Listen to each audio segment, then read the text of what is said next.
Hey, everybody, welcome to Friday Night Live. I'm Jeff. And I'm That's Chris so far. Chris. So far, what else would you be? I might change in a couple hours. I don't know. You know how things are.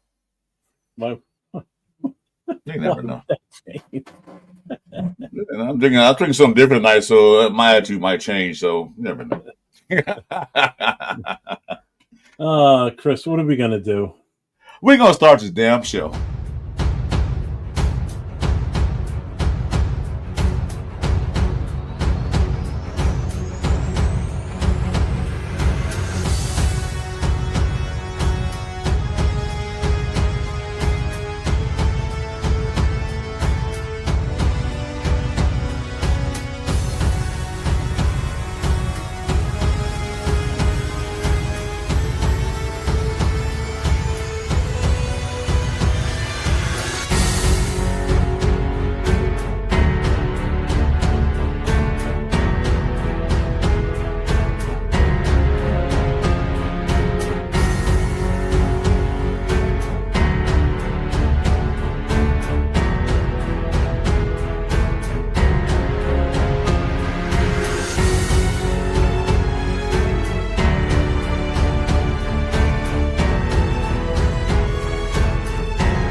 Welcome to Friday Night Live with your host, Chris and Jeff.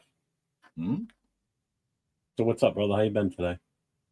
I've been good. How about yourself? Excellent. Been absolutely excellent.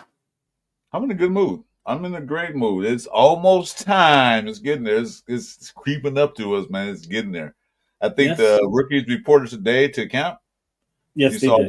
saw them marching in like they look like they ready to go. Actually, yesterday, the 17th. Yeah, Yesterday. well, yeah, yeah. Like they're ready to go. Look like they're ready. They pumped up. And of course, you know what happened yesterday. Yes, sir. Go ahead. You can break it on this show. I'll let you break it. Oh no, he's fine. You know, Jack Besh they finally signed it. Which I said, remember I told you they'll sign right for training camp. Those were little details. You know, they want them bonuses because those guys, other guys got those bonuses. I mean, not bonuses, but the guaranteed, not bonus, but guaranteed. So I guess he wanted his too. So we don't know what the contract looks like yet. Yeah. I haven't seen anything. Have you seen it? I No, I didn't, but I know it is here. Hang on. I will bring up the information. Jack Besh. Here he is. So his base salary is 840,000. His um his cap hit. Well, I'm sorry. His signing bonus is 534,330. So his cap hit is 1.374 million. So $1,374,330. So he did get a. Actually, no, he got a. Oh, that's for the wide receivers. So it looks like he got a signing bonus.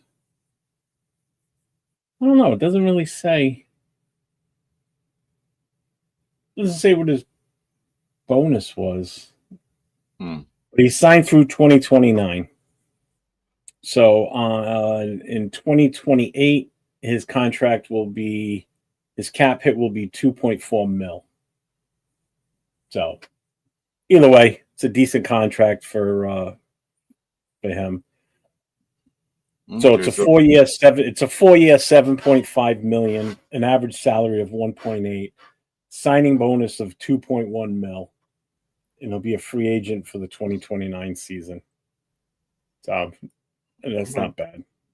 I'll well, take it. the chat's really building up. Let's see how these chat people right quick because they're popping in real fast. Yeah. Say yeah. What's up, Devin? Hey, glad you can join us. Then we What's up, brother? we got Daniel Berry Sports Highlights in the building. Welcome. What's up, Daniel? See. Got a guy called Ed and Rummy. I like your mustaches, bro. That's hell of stuff. I guess talking about you because I barely have one. Let's see. John, my boy Jay's in the building. What's up, Ray? Jay, just Raiders, baby. What's up, Jay?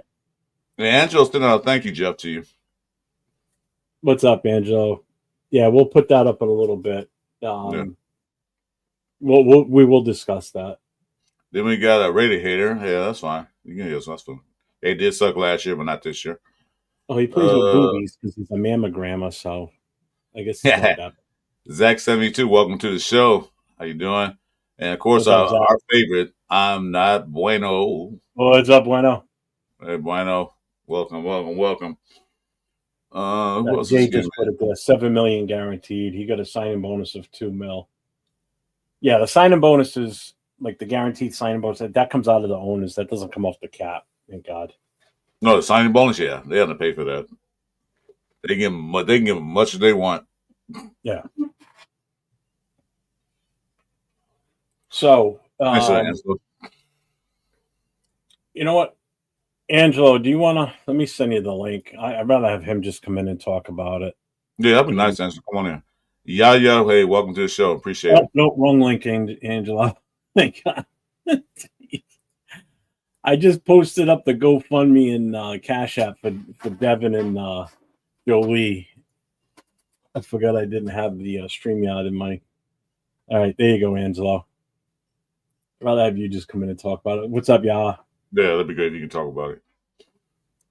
So we're gonna have Angelo come in here, and he's gonna talk a little bit about what's going on with. If anybody's familiar with Raider Grim Reaper, yeah, or Raider Grim. What's up, Dixon? He's done a lot of work through the years with kids with cancer, and now unfortunately it's hitting him. It's hitting him now. Yeah. So I guess he's got a real tough battle ahead of him. They've got a few different donation options available for him. Thing is, Angelo sent it to me on my phone, and I don't have it where I can throw it up into here right now. It's on mine too. He sent it to me. Shoot, let's see if I can. You have it on your Instagram? He didn't send it to me to the Instagram. I think he did. Let me see. Let me find it if I can pull it up. Oh, yeah, he did. Wait a minute. What's the? Yeah, he sent an attachment. Yeah, it's right here. You got something. I got it here. Yeah. I do have it. All right. I'm going to post it right now. It's all of them together. All right. Bueno, kicks up and running. I know you love playing around in there. So. He's on kick. Oh, I didn't put mine up. Yeah. I wish I could walk and stream, but we got to talk about that. Yeah, another time. Yeah, we can only put three apps when we're both in the studio. The only way to do it would be us in different studios, but that would. Well, we can do it. We can do it, but you got to get to the second tier. And I was like, nah, it's all right. No big thing. Yeah.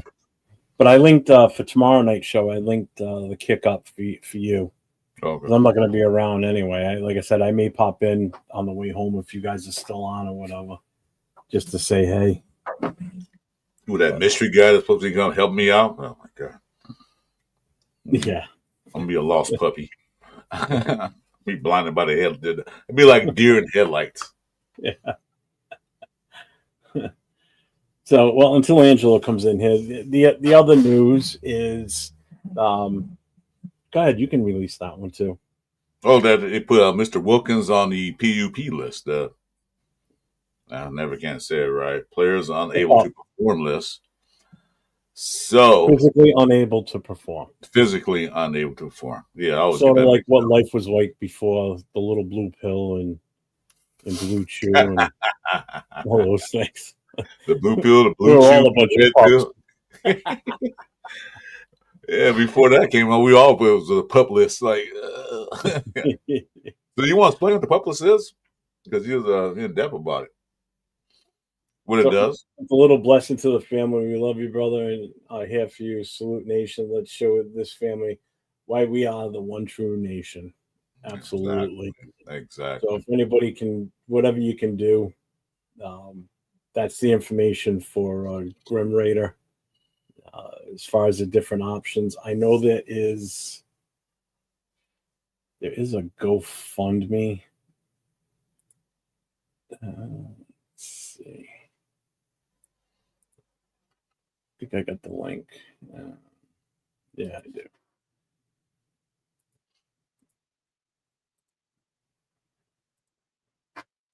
Yeah, here's the link.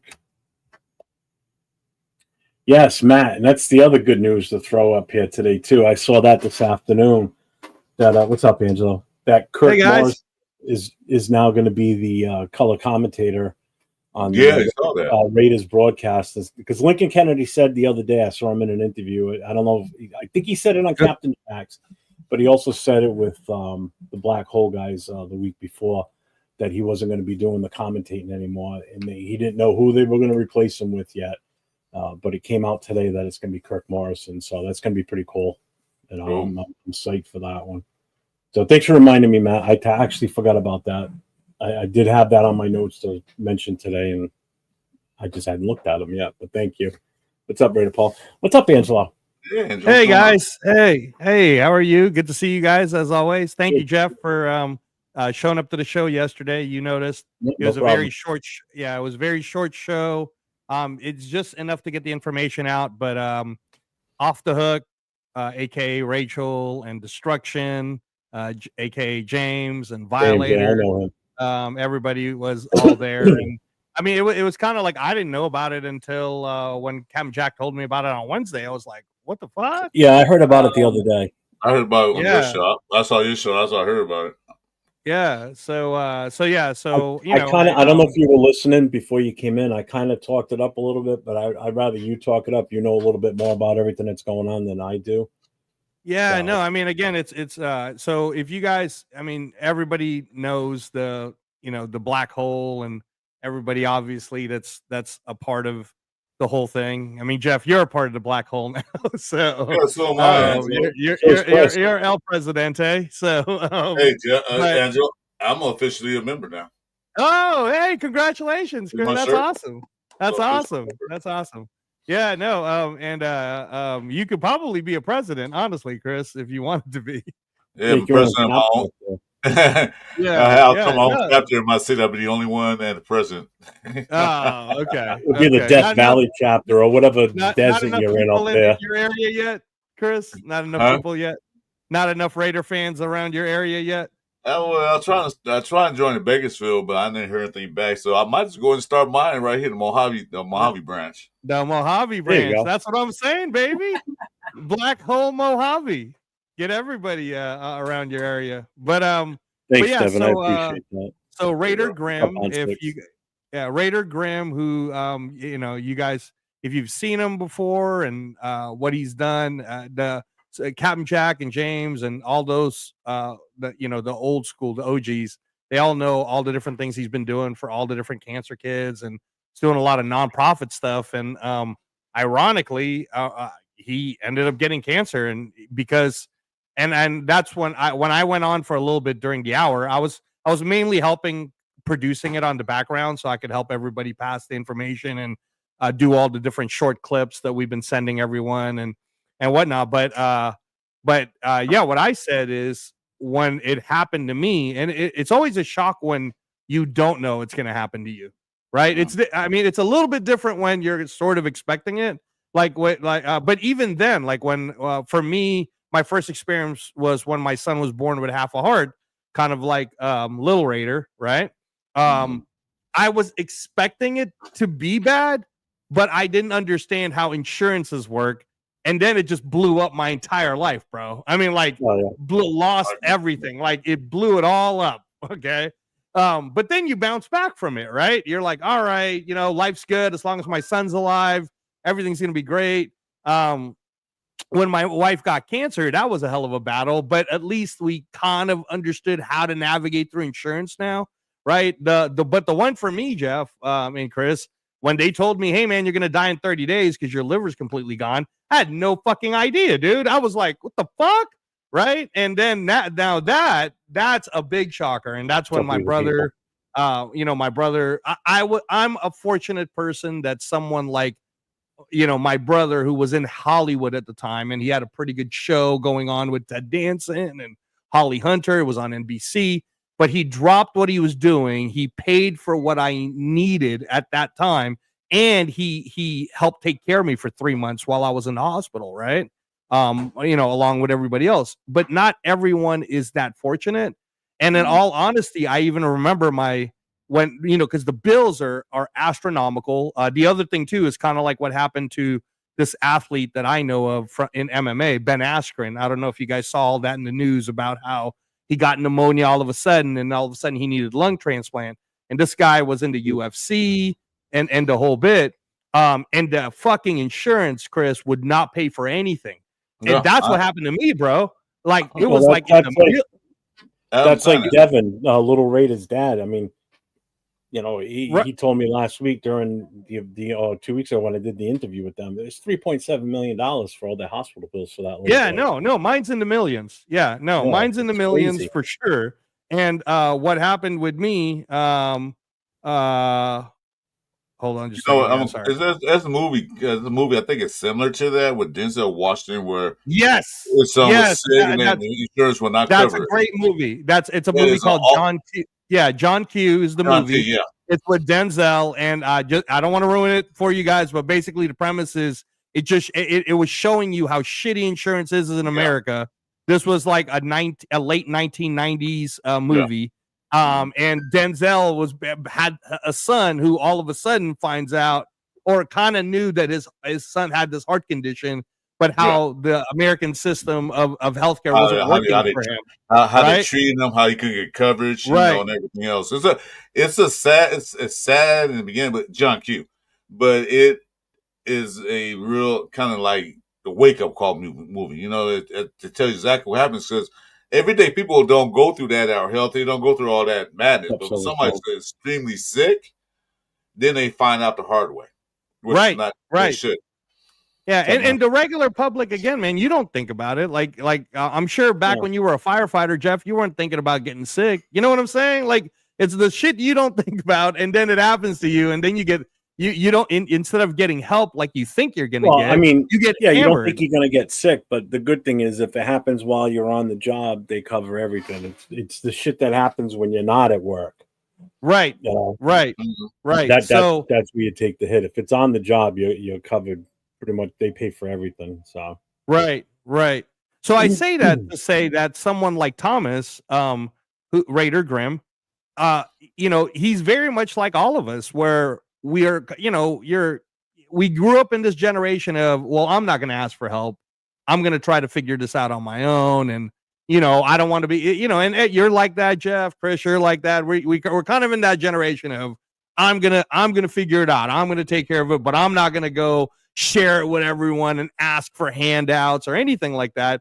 But it gets to a point, man. Well, what the fuck do you do when you're in the hospital? You're fighting for your life. You got wife and you got kids, and so it had to take people like James and Rachel and Wayne to finally even let Captain know about it.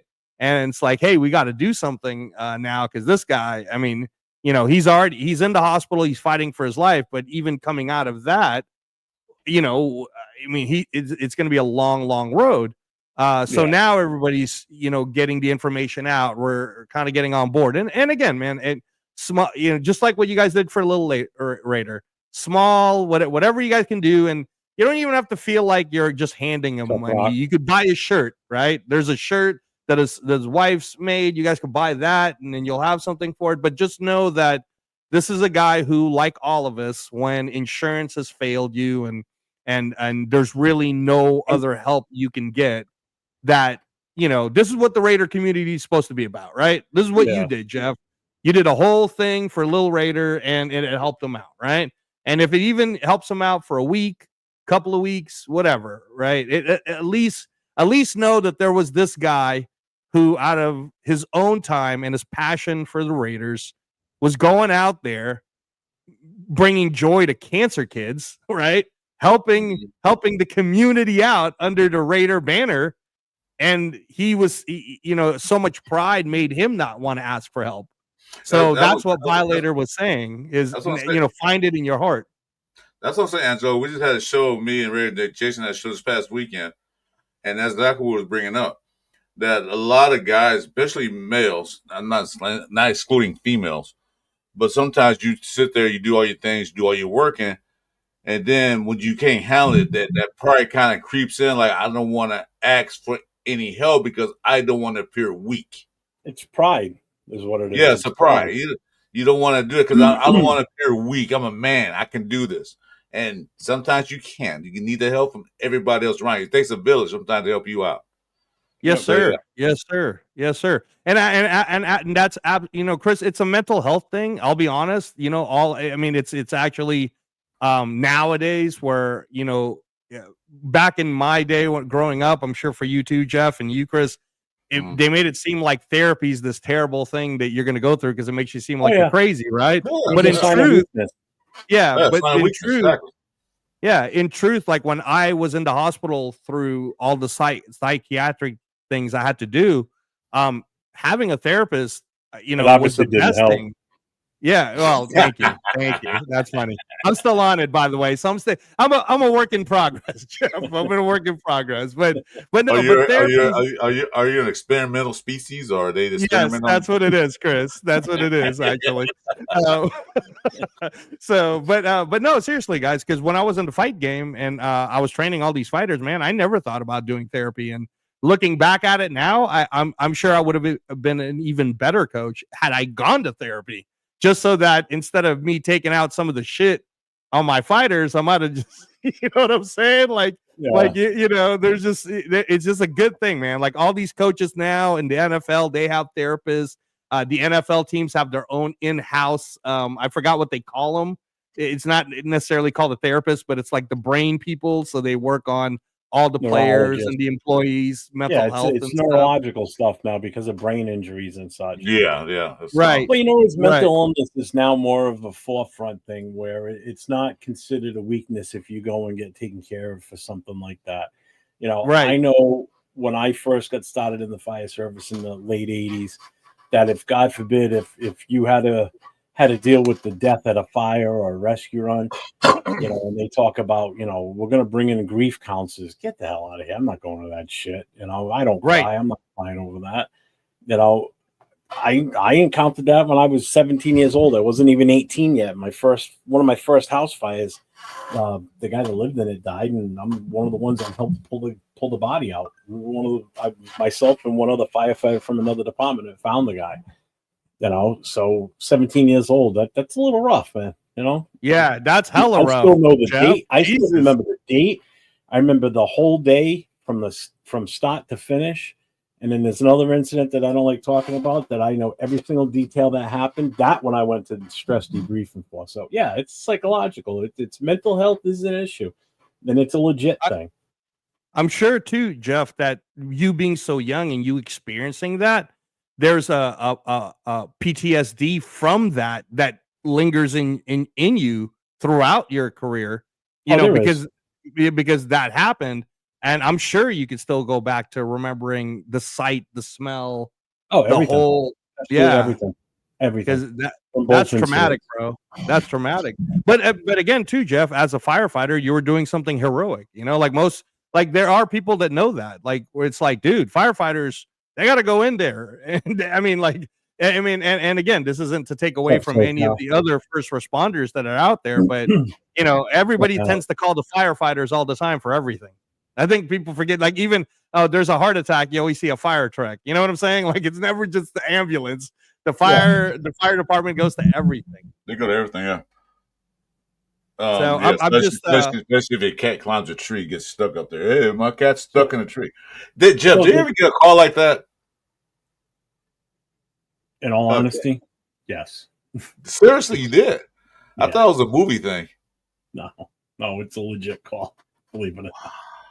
Would you say that they were being abusive? More than once, Jeff? But one time that I remember specifically, the cat was well over 100 feet in the air in this tree, and our truck only goes to 100 feet, and we couldn't even get close enough to even get it to 50 feet up the side of the tree because of just the location of the tree in the guy's yard. But yeah, it's a legit. That's true. I thought it was more because I always say, they call, hey, my cat's stuck in a tree, and they send a fire department out there. They climb the ladder. The usual response, and some other people didn't like it, but we would give the response of, have you ever seen a cat skeleton in a tree? No, it'll come down. Don't worry about it. If you start seeing skeletons in the tree from cats, then okay, now I'd be worried they're going to not make it down, but you never see one in a tree. They always make it down.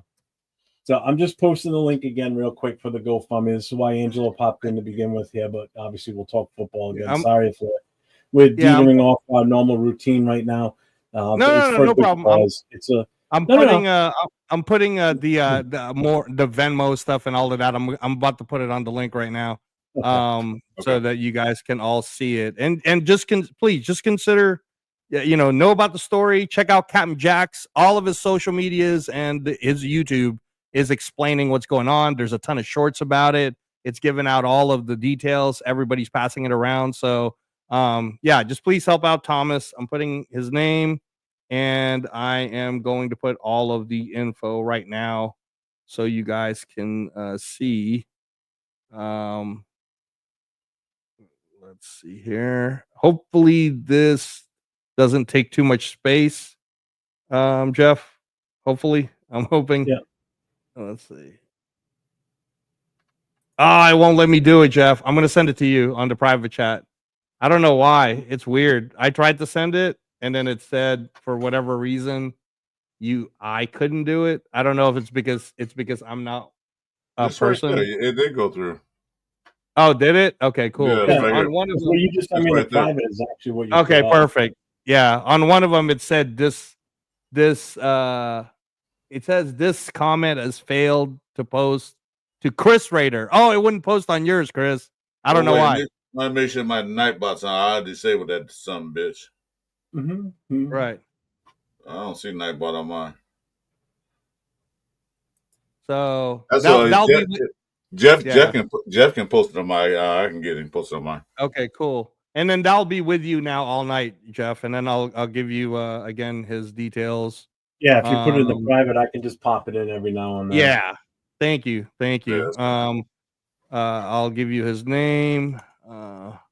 And then let me also give you the his wife and the where they can get the shirts. Hold on just a second. I just pinned it to my station, my channel too. So thank you. Rock, I saw that earlier today too, that video of him. I don't know who the hell was that he was talking to. I didn't catch the whole thing. I just caught little blurbs of it. But Brock Bowers did talk about going to Raiders games when he was a kid and taking the BART. And then because they were talking about the smell of pot in the stadium. It was actually kind of funny. That's fine. Now, didn't he say though that because he was from Napa, that their parents kind of grew up like more Niner fans or something? Like I said, I didn't catch the whole thing, but I did see him talking about when they were talking about the smoke out in the stadium with the with the pot smoking in there. That's but it was always on one side of the stadium, obviously. Those are fun times, man. It wasn't illegal in California, but they still did it anyway. So what? Who cares? Yeah. How many? Chris, probably you, but how many of the Oakland Raider games did you get a chance to go to back in the day? I didn't go to Oakland. I was in LA. I went to. Okay, but LA is dope. LA is dope. I went to 7 games and one preseason. That's awesome. And then especially with the NCAA involved with it, yeah, pot smoking was a thing. Parking lot, inside, the bathroom, everywhere. That's awesome. And somebody got so bold doing it. The police are right there looking at them like, we can't stop this. That's That's awesome. That's awesome. Well, hey, I know you guys got your normal format. Can I just give you my take on the Christian Wilkins thing? And I was actually going to ask. Yeah, we just brought that up, so we're just fresh on that before you popped in. So yeah, go for it, man. Go, man. Okay, cool. So first of all, Jeff, can you clear this up for me? Is injured reserve, the IR, the same as the PUP, or is it slightly different where you can put someone into PUP during the off season, but still then be able to pull them out of it somehow if you so decide to early in the season? Like, how does the PUP list exactly work? Okay. So there's two different options. There is the IR, which is the injured reserve, and then there's the PUP, which is the physically unable to perform. So there is certain, I looked this up today because it came up on Jay's show this afternoon, and Chris and I talked about it before we came on too. So the way it is the officially the term is injured reserve list. It's called as the IR. So players on the IR do not count against the 53-man active roster limit, but their salaries count against the cap. If a player is put on the IR, they must miss a minimum of 4 games. Teams may designate up to 8 players to return from IR during the regular season, and up to 10 if the team makes the playoff. An individual player can be designated twice, so you can put the same player on the IR 2 times in one season. Once a player on the IR is cleared to practice, they have 21 days to either be activated to the active roster or be placed on season-ending IR. They also can be released or traded. Players who are placed on IR before the start of the regular season can miss the entire season unless they are designated to return when the roster is trimmed to 53 players prior to the start of the season. Okay? So basically, that's the layout for that. And this is where it gets different with the PUP versus that. Like players on the IR, players are put on the active physically unable to perform list or the PUP list at the start of training camp because of a football-related injury. The difference is these players count against the active roster limit. Players on the PUP list can participate in all team activities except practice. They can be activated at any point during camp once they are medically cleared. A player can't be placed on PUP list after they have practiced or played in a preseason game. Players on the active PUP list can be moved to reserve PUP list during the preseason roster cutdown period. Players won't count against the active roster limit if they're placed on the reserve PUP list, and they must miss the first 4 games of the season. So he's on the PUP list right now. He will not count against the 53-man roster being on the PUP list. Okay, but the salary count, the salary cap still takes the hit. Okay, he won't count against the 53, and technically then, once he does sort of get activated, then that's it. He can no longer be a part. You got to either IR him or okay. So then, before I give you my take, then let me ask you too. What do you think? Do you think this means Christian Wilkins will not play the rest of the year because of this, or is this a game plan for the Raiders to hope that they can make him play this year? I'll be quick on this. I think it's going to be at least he misses the first 4 games. That's a definite. There's no questions asked right now. With him being on either one of these lists, he's missing the first 4 games regardless. So whether he's on the IR or on the PUP, he's got to miss those first 4 games. After that, they have to make a decision. Does he stay on the PUP or does he go to the IR? You know, you've got time frames. That's the problem. You know, if they switch him to the IR and they finally clear him during the season, they got to make that 20-day decision if they're going to activate him or not. They could put him on season-ending IR after that 21-day, especially if he has to get surgery. So as of right now, there's nothing out there that's come out that he's had surgery. So okay, all right. So worst case scenario, not great area right now. If you look at it, the Raiders basically is covering their butts. They know what's going on. They go like, you know what? That's why they probably bought a bunch of D tackles. They drafted some, they signed some. They probably know what's going to happen. So basically, they're covering their ass. So if he gets healthy, he can play. Great. If he can't, well, we just put him on IR. we want to lose the money. What's up, But Patrick? wait a minute. Do if he's on the IR, do we get another spot for him or no? Like he's on season. That's what IR? I understood. Is that if he does go to the IR, he no longer counts for 53. Well, if he's on the IR, he does not count towards the 50. So basically, whether he's on the IR or not, he doesn't count as the 53-man roster spot. Got it. So if we move him to the IR, we still have 53 spots, but one's not filled right now. We can bring somebody in or move somebody from the practice squad to that 53. Right now, it's not a big deal because everybody's got like almost 100 players on their active roster right now. And, you know, once the first cuts come and everything starts going, and then when we get down to that 53. So when he's on the IR and the season starts, or when they have to be at that 53-man roster spot and he's on the IR, he doesn't count against that 53. Right. So technically, he's the 54th man on the roster right now. Is how you would look at it. Well, he's technically if they activate him, then they got to dump somebody. Right. He's technically the 55th man of the roster because Laki Tassi doesn't count against us either. Well, he doesn't count, so it doesn't make a difference. Yeah, but right. So Right. Okay. All right. And we got 2 years with him too with Laki Tassi. There's a 2-year exemption that he doesn't count. So that's why it's a luxury because we can do whatever we want with him. We can try him at every goddamn position, even quarterback if we wanted to. What the hell? Make sure put him at running back. No limitations what we can do with him. Hey, put him running back. He'd probably do better than Samir White, so maybe put him at running back. I say put him as kick return. That's funny. Well, rugby, that's what they do anyways. Rugby, that's what they do back and forth. So yeah, Chris is right. That is what they do at rugby. That's true. That's true. No, so what I was going to say was him at full speed. He's going to run you over. Yeah, I think them guys like, never mind, go ahead. They probably do the Matador Peterson, like, it's going by.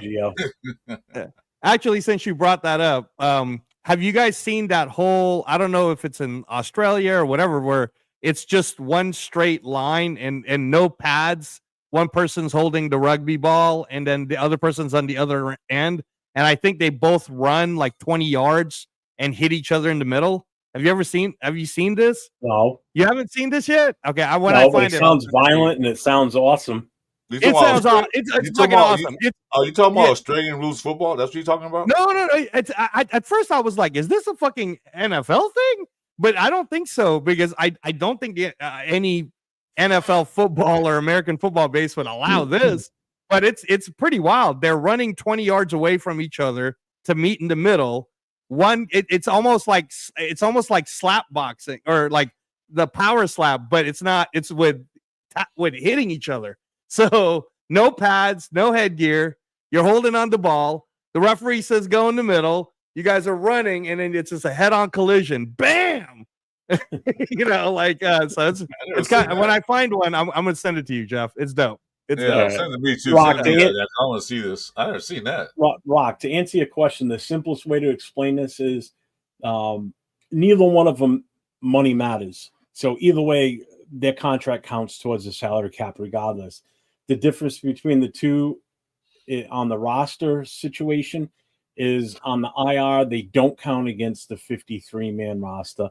On the PUP, the players count against the active roster limit. So if he's on the PUP, he counts as that 53rd guy. So right now, by him being on the PUP, he counts as, when we get down the cut into 53, he's going to be one of those 53. He counts as one of those numbers. If he was on the IR, he wouldn't. So that it's not about money because either way, they both count against the salary cap still, whether they're on IR or not. I can see why they put that specifically in on the IR because usually when you go on IR, you're out for a long time. PUP, you have the ability to come back fairly sooner, So that's why they probably state that in the IR rule because guys can go on IR right now and be out for the rest of the season, Yeah, so Rock is saying that it's a classic rugby drill, I guess. What you explain? I had to look at it again. I never seen anything like that. When I find it, I promise I'll send it to you guys. But it's dope. As I saw it on Instagram, I was like, what the fuck is this? This is awesome. Hey, cool Kev. Welcome to the show, man. Yeah. Sal, actually, Aunt Six said this early on, just before or just after Angelo came in. We just haven't hit on it. He was all pissed off about, bringing in these high-priced free agents that don't really get to do much for us, and then they cost us this money. Like what Wilkins is a perfect example. You didn't play many games for us. You did see the impact while he was here, as short-lived as it was, but look at the money that it's costing us. We're still paying an exorbitant amount of money for a guy that's good chance he may or may not even play this year. So it's 50-50 right now what's going to happen with him this season. Will he rework his contract? I don't know. Should we try? I think so. I mean, I don't think we have any leverage the way they did the we contract. Don't. That's the problem. And this is when I said when I was on your show that day, and it made it feel like I was yelling at you guys, but I was not. I was making a point about Tyree Wilson and Christian Wilkins. But now that it has happened, Christian Wilkins last year cost us $10 million for less performance than Tyree gave us. This year, he's going to cost us $18 million. But next year, his contract is 100% fully guaranteed. It's all player-based because we have no choice. We can't even ask him to restructure it unless he somehow does something crazy and allows it. But we're going to pay him $38 million. Guaranteed, because it's the bonus plus the back end on the third year. So it that fucking sucks. Now and then the point everybody was saying during that show was, well, he could end up playing and maybe he is worth $38 million. I hope so, because the worst case scenario is he's gonna suck for $38 million next year for us. Tyree Wilson, and what I said was Tyree Wilson, on the other hand, will cost us, I believe, $6 million next year, because it'll be his final year. So yeah, that was my entire point. I'm like, why is everyone getting mad at Tyree Wilson? He's only costing us $3 million this year. Should be his final year last week. Well, that was my point, was that I think that unless he's beating out some of the edges, I think they might let him play. Anybody on the edge. Let's be real. You think he's going to beat out Kuntz? Are you honestly telling me that right now Tyree Wilson's not beating out Ja Joyner or Jafari? He's not beating out the starters. That's for damn sure. So he's no better than a backup. Well, yeah, he's probably do better than the rookies do. But then again, maybe not. Because I said Tyree, he had just one move. His ass to tackle and give it a shot. Unless this past summer, unless his training camp this past summer, unless he developed some more moves, it's the same thing. Bull rush. That's all he does.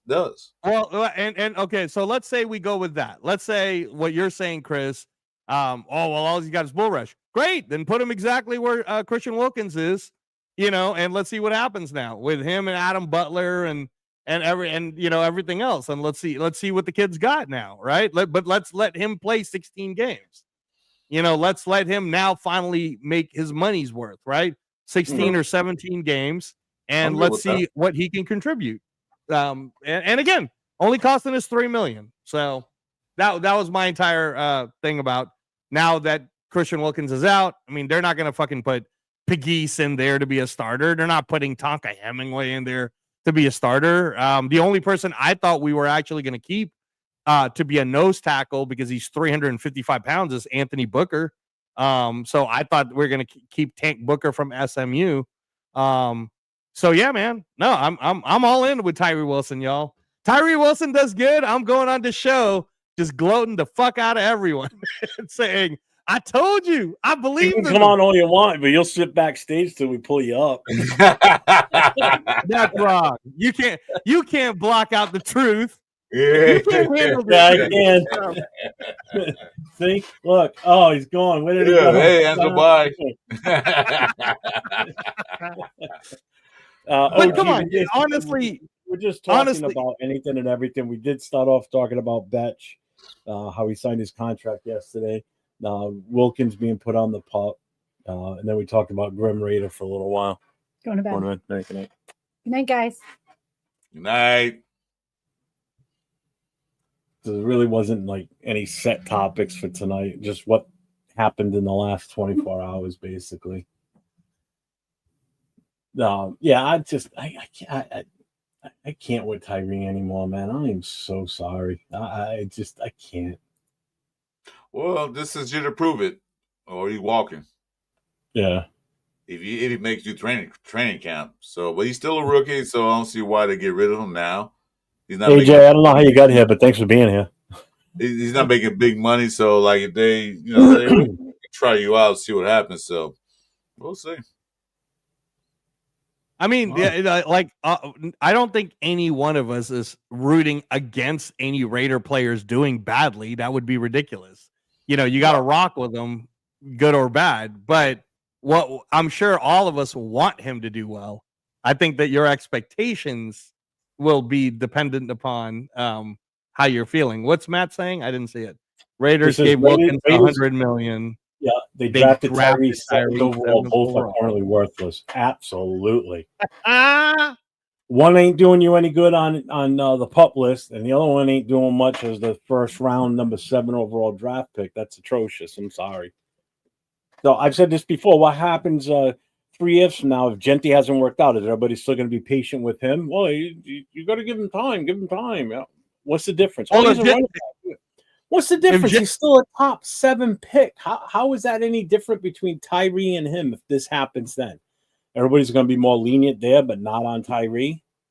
That's being a hypocrite. I'm sorry. Okay, that's fair. That's fair to say. But would you say though, Jeff? Because I'm predicting that.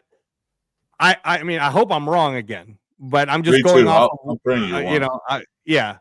I'm just going off of what Jahmyr Gibbs did and what Bijan did. But I'm predicting about those type of numbers for Ashton Jeanty's rookie year, which weren't astronomical. They were rookie style numbers, under 1,000 rushing, some catching, but they didn't really like move the needle. And then the very next year they went off, second year. So that's kind of what I'm expecting from Jeanty, is that first year is going to be more like Bijan, Jahmyr, but then second year is going to be exactly like Bijan and Jahmyr or more. But I mean, what do you guys think? Like, are you going to be hard on Jeanty if he doesn't run for over 1,000 yards? If he doesn't get over 10 touchdowns? Pick overall, supposed to be the next greatest thing. When we could have gone a different direction, hell yeah, he should be doing that. That's my take. Chris, are you going to be hard on Jeanty? Why should I be? He hasn't played it down yet. I'm going to wait till he gets his first couple of games, and then I'll be hard. Then I'll make my opinion about it. He hasn't played a damn professional football down yet. So why am I'm a judge the guy on what? His college career is just different. So let's wait till he get hit by real men. What the heck? And wait till he put the pads on and get out there. So I have no expectations for him. I say this. People say they want to get 1,200 yards, 1,600 yards. Look, I ain't expecting all that. But I didn't expect him if he get in that red zone to score some touchdowns. I don't want to see him have 1 touchdown and 2.8 yards a carry. No, I don't want to see that. So that's what I expect. I like what Dixon Sider said. He goes, I can't be hard on Jeanty anymore. I have his jersey. And then, West Side Media says, no, he needs time to get acclimated to the system and this O-line. That's fair. That's fair. All right. What's up, Brian? That's what I'm saying. We don't know what to. Everybody expectation so high. Yeah, 1,600 yards, rookie of the year. I say, look, I take it. I'll take. You know what? I'll take, Angelo. I'll be honest with you. If he gets like 6 to 8, 6, 7, 8, 7, let's say about 750 to 800 yards on the ground, have about 12 touchdowns, and average about 3.4 to 4.2 yards a carry. That's okay. This is your first year. Second, you got to get better. How many yards? Because I'm gonna debunk that whole thing right now. No, I say if he gets no less than, well, okay, let me rephrase that. If he gets, you got to give him at least. If you're saying 800 yards in 17 games, that's a 47-yard a game average. That's horrible. I don't want to get less than 800 yards. I'm saying if he gets that, like, well, even 1,000 is not good. So no. Let me tell you what he's saying, Jeff. He's saying as long as he matches Bijan Robinson's rookie year or Jahmyr Gibbs' rookie year. I'm not saying the minimum. I'm not saying that's all he gets. I said the minimum. That's what I'm saying. because he's going to split time at Mozart and everything. He's not going to run every down.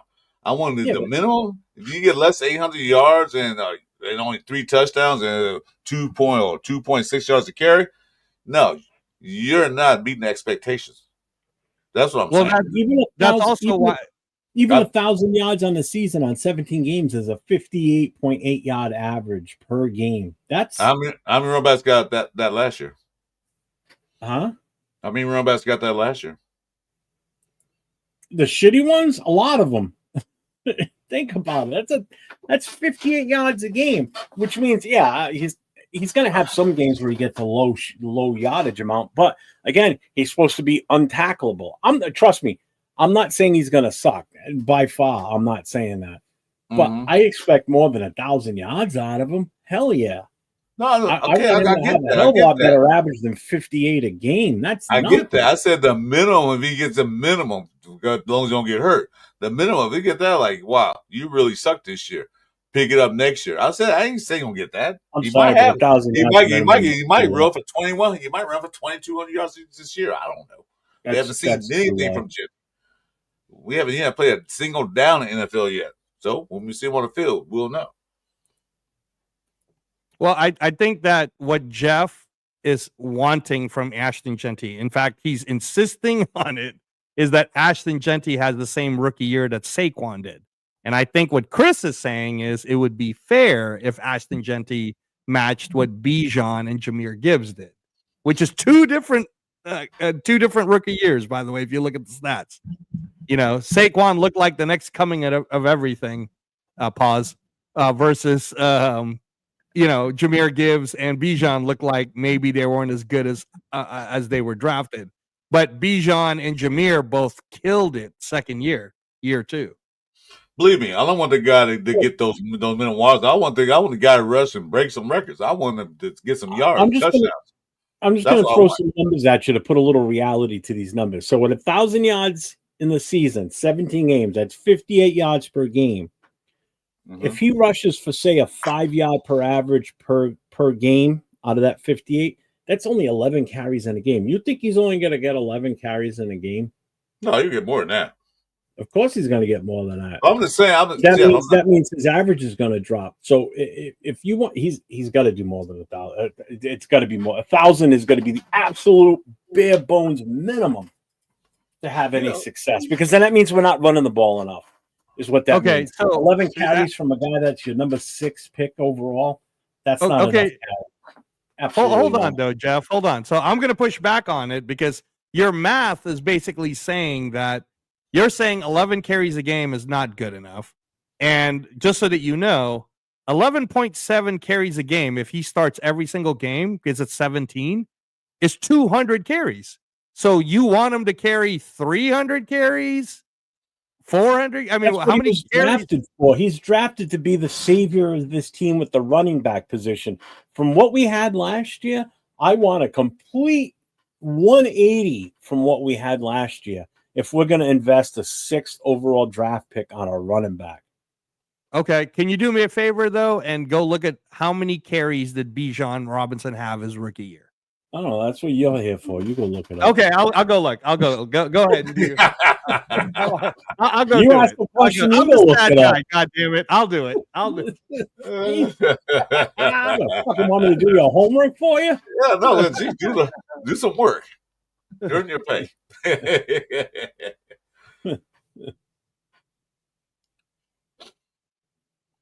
I would be more happy with the 70 yards. Anything more than 70 yards per game on an average, I'm happy with. I can handle 1,200 plus. I honestly think 1,200 should be the minimum he gets. I can see him getting 1,200. I'm not mad at that. I'm just saying that if he gets 800 yards and that's all he gets, and I say, that was a bad pick. That's a bad season. We get way more than 800 yards. 800 yards is horrible. Yeah, no, that's what I'm saying. Well, it's better than we did last year. Great if you've got a great tandem running back room where the other one's getting over 1,000 and he's getting 800. That's pretty good, but that's not what you drafted him for. You didn't draft him to be a complement piece for the other running back on the team. You drafted him at number 6 to be the meat and potatoes, the heart and soul of the running game.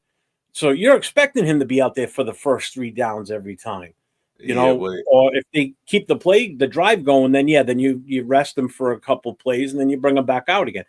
He's out there to be an every down back. That's what I'll tell you one thing. I'll tell you one thing, Jeff. If we can rush for more than 300 yards in the whole season, we're doing better than last year.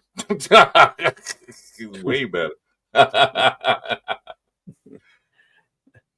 don't expect that. That's why Pete got him. That's why Spike Day got him. That's why he got Bossart. They expect to improve this running game because it is not. Last year was the worst I've seen in football history. Like, what the hell is this going on? Oh, it was horrible. The worst I've ever seen. And I'm watching a lot of football. All right, chat. So correct me if I'm wrong on this, but I believe Bijan Robinson was taken number 8 overall by Atlanta. He might have been number 7, but just correct me if I'm wrong on it. But he was I'm pretty sure it was 8. Like if I'm wrong, it'll be number 7 overall. But in 2023, his rookie year, he carried the ball 214 times. He had 976 yards. And his yards per attempt was... No, that's not it. What the fuck? What the hell is... Hey, what's YBC/ATT? I think that is yards. Because that would be... That's yards... Rushing yards before contact. Oh, before what the fuck is that? Okay, I was like, what the fuck is this? Okay. And then rushing yard. Oh yeah, his rushing yards after contact's pretty dope.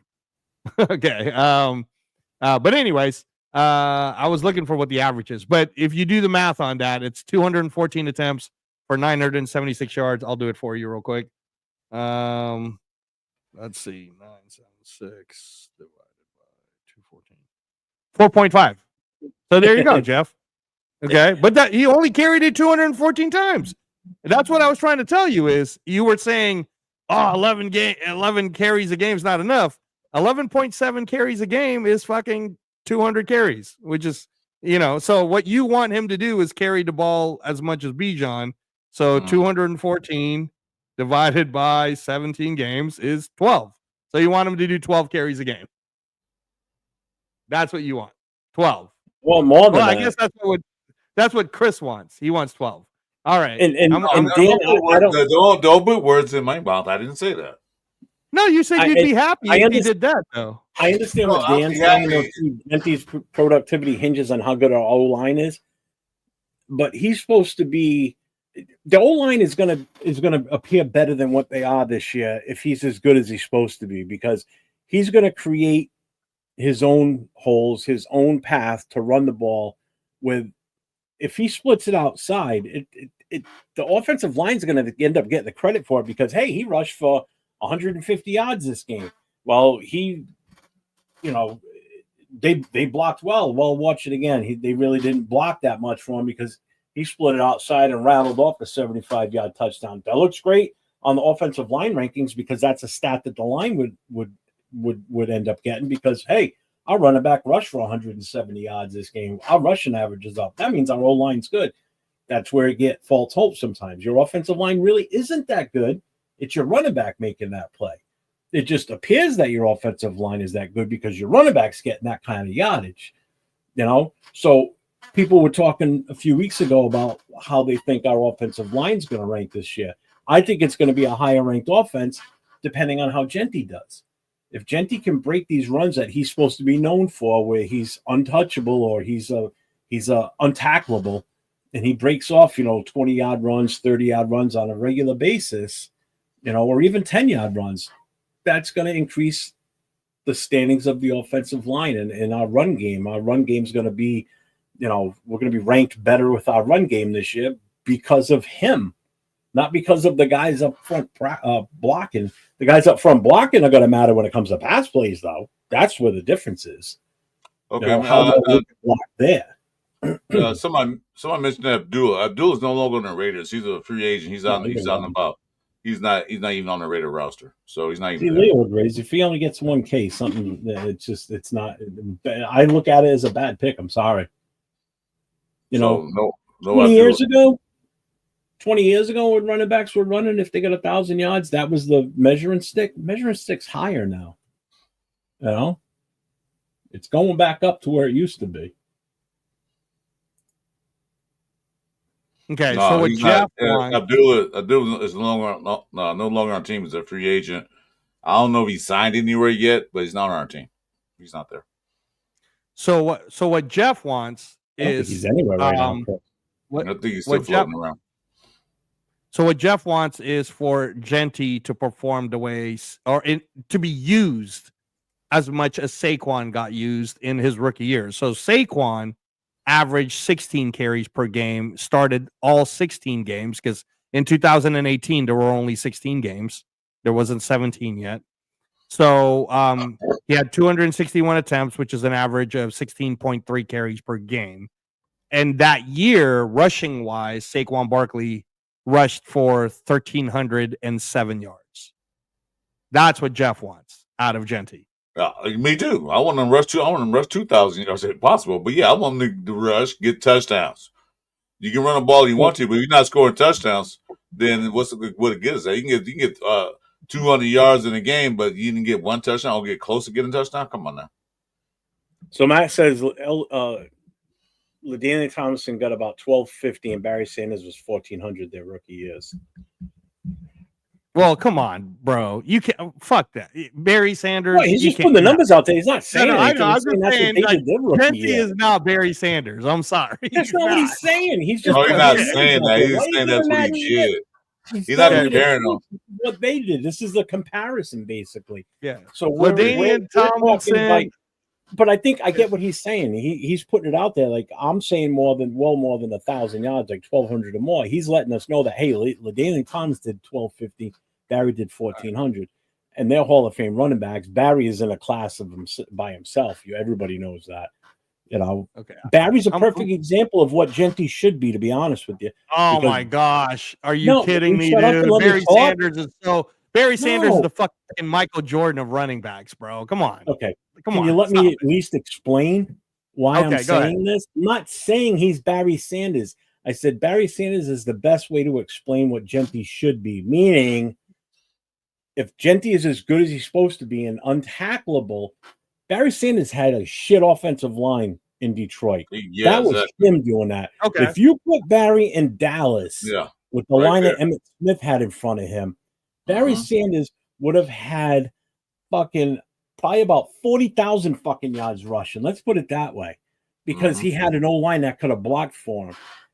Jeanty is supposed to be that skilled type guy where he can make his own plays, supposedly. I've heard people say that what he did in Boise State, if somebody like Bijan went to Boise State, he would have blown that record out of the water. And I tend to agree with that. I think Bijan would have done even better in Boise than what Jeanty did. But do you think Jeanty would have done that playing in, like, say, playing against Georgia teams and Tennessee and all? Probably not. I'm telling you, he played against a hell of a lot lesser competition. So it's still, I trust the kid. I hope he's going to be as good as everybody's expecting him to be. But when you pick a player that high in the draft, he's got to come out of the gate like shot out of a cannon. I'm sorry. Okay, and to be fair, we're already dealing with that now with Tyree. No, I get it. But I'm not trying to compare the two. I'm not trying to be like, okay, so Jeanty is Jeanty, and he's with this new team. So this is where my comparison for Jeanty, and Turf hates this when I say it, but I'm just going off of I'm using the same exact parallel you're using, but it's going to be a different player. All right, Jeff. So I'm going to use the same exact parallel you just used for Barry Sanders. My thought on Jeanty is he's actually more like Emmitt Smith, and he needs a good O-line in order for him to be the most effective. So having said that, to be fair, Emmitt Smith was also a first-round pick. And Emmitt Smith in his rookie year, bro, he played 15 of 16 games, had 241 carries, and had 937 yards with 11 touchdowns. That's what I expect out of Jeanty with this O-line this year. Because what I keep saying to you is second year for Bijan, second year for Jahmyr Gibbs, second year for Emmitt Smith, was 16 games, 365 carries with 1,563 yards and 12 touchdowns. And then he just kept going up from that point on. So my blaming on however Jeanty does will not be on Jeanty. It will be on how shitty our O-line is. If our O-line is shitty, then it's not Jeanty's fault. You're saying if our O-line is shitty, he should be like Barry Sanders. And I'm saying if our O-line is shitty, he should be like Emmitt Smith. That's what I'm doing what you're doing. Neither one of us are saying Jeanty is Barry Sanders and Jeanty is Emmitt Smith. I'm comparing so you think if Emmitt Smith was in Detroit instead of Barry Sanders, he'd have the same career Barry Sanders had? I think so. I thought he was pretty good. Oh, hell no. I thought he was pretty good. They're different type of runners, dude. I don't buy that. They were two different style of running backs. Are you honestly saying that the only reason why Emmitt Smith holds all those records is because of the O-line? You don't think Emmitt Smith? Without a doubt. Are you kidding me? Two different style of running backs, man. They're totally different. Two different styles. That's what I'm trying to say. I'm not saying Emmitt Smith was not a good running back, but if you put him in Detroit with that O-line versus what he had in Dallas, he'd get his shit pushed in. He wouldn't be able to make it. I'm sorry. Okay, but okay, I understand what you're trying to say, right? I get what you're trying to say. It's like, but at the same time, you're making it seem like Emmitt Smith fucking sucked, bro. Like Emmitt Smith was dope. Emmitt Smith had a supporting cast around him, so they didn't have to rely on just him. But when he got his chance, he shined. They had receivers, they had quarterbacks, they had tight ends, they had a fullback. He had Moose Johnson in front of him, one of the best fullbacks of all time in the freaking league, blocking for him. Barry didn't have a fullback. Okay, Barry didn't have receivers. He had a shitty ass quarterback. He had a shitty offensive line. And that's why I was saying it's unfair before Emmitt Smith, but he retired too soon. I get what you're trying to say, bro, but that's my whole point about you. You are the one that started this fucking comparison. I never said he's as good as Emmitt. And I don't mean to get you worked up. He was good as Barry. Well, all I'm trying to do is do rookie comparisons. And in rookie comparisons, you're asking this guy to be the Michael Jordan of running backs. And I'm saying it's actually more fair to compare him to someone who eventually became good once they gave him a good line. You're making it seem like fucking Emmitt Smith is Zamir White right now, bro. Like, come on, relax. Emmitt Smith was good. Do we know how bad? Thanks for stopping in. You're probably already going by now. Do we know how? I mean, reverse it, Jeff. Reverse it. How bad would Emmitt Smith have been? How bad would Emmitt Smith's career have been if he was with Detroit? Are you saying he's more like Zamir White, bro? Is that the way you're making it? He would have been one of the leading runners in the NFL history, but he wouldn't be the Russian title either. Absolutely not. Okay, he probably wouldn't be in the top 5. Okay, so you don't think that Emmitt Smith would have been a Hall of Famer if he played in Detroit? No, because they weren't going to win Super Bowls with him up there. Barry would have won the Super Bowls. No, he would have won Super Bowls. He would have won more, I bet. I know what you're trying to say, but we're going off of that. But you're saying that he wouldn't have been a Hall of Famer just grinding it out in his style coming from college the way he did. You're saying he would have just ended up being an average person. You don't think Emmitt Smith had the dog in him to become a Hall of Famer, even if they put him in Detroit. You don't think Emmitt Smith coming out of college would have had the talents that he had and still grinded that shit out? Because Barry Sanders is the greatest of all time of running backs. He's like 1 or 2. Okay. Yeah. And I never once compared Emmitt Smith to Barry Sanders. I have Emmitt Smith way below Barry Sanders. You can't. You can't compare the two. One ended up on a shitty team but had a phenomenal career. One ended up on a superstar-filled team with a killer offensive line. Probably one of the best offensive lines I've ever seen. Exactly. Okay? And killed it. Again, I agree. Flip-flop, and it's completely different. No, Emmitt Smith would probably not make the Hall of Fame, to be honest with you. Maybe he would on his total yardage, but he wouldn't be the leading rusher. He wouldn't have won any Super Bowls. He wouldn't have won any Super Bowls. He would have won Pro Bowls. AP, All Pros, maybe not. Barry Sanders would have won every goddamn running back award ever. Absolutely. Ever. No. There would be no questions asked. Absolutely. No. I don't even disagree with any of these points. So let's bring it back full circle to what we're talking about. Ashton fucking Jeanty. I'm saying it's the O-line's fault if Ashton Jeanty doesn't do what you're expecting him to do. I'm not putting it on Jeanty. I'm putting it on the O-line because I expect him to be more like Emmitt Smith's career. I don't expect them to be Barry Sanders' career because I never thought he was as good as Barry Sanders coming out of college in the first place. That's a very unfair comparison. I don't think anybody's ever going to live up to or do what Barry Sanders did. Absolutely not. Right. So but at least acknowledge you understand where I'm coming from now, because you brought up the Barry Sanders comparison, or not comparison, but you brought up the Barry Sanders parallel. He would be Barry Sanders-esque, meaning not having an offensive line and having to make the plays for himself. That's what I'm getting at.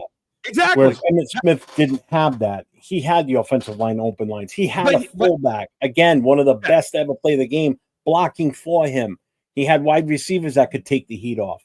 He had a tight end that could take the heat off. He had a quarterback that knew how to play the game. Detroit didn't have any of that. Jeff, listen to me, man. Listen to what my mouth. I do not disagree with you. In fact, I'm saying it, Chad. I 100% agree with Jeff. Do you guys get that? All right, now let me explain this. In their rookie fucking years, Cheeto, shut the fuck up, dude. In the rookie Jeff, we got a bookmark. We got to bookmark that so we can always have that clip. In their rookie years, listen, Jeff. So I just agreed with everything you said. I 100% agreed with everything you said. So I'm trying to say, in their rookie years, Jeff, you're right. Barry Sanders, who is the greatest fucking running back of all time, maybe top 2, right? Did have a shitty ass O-line.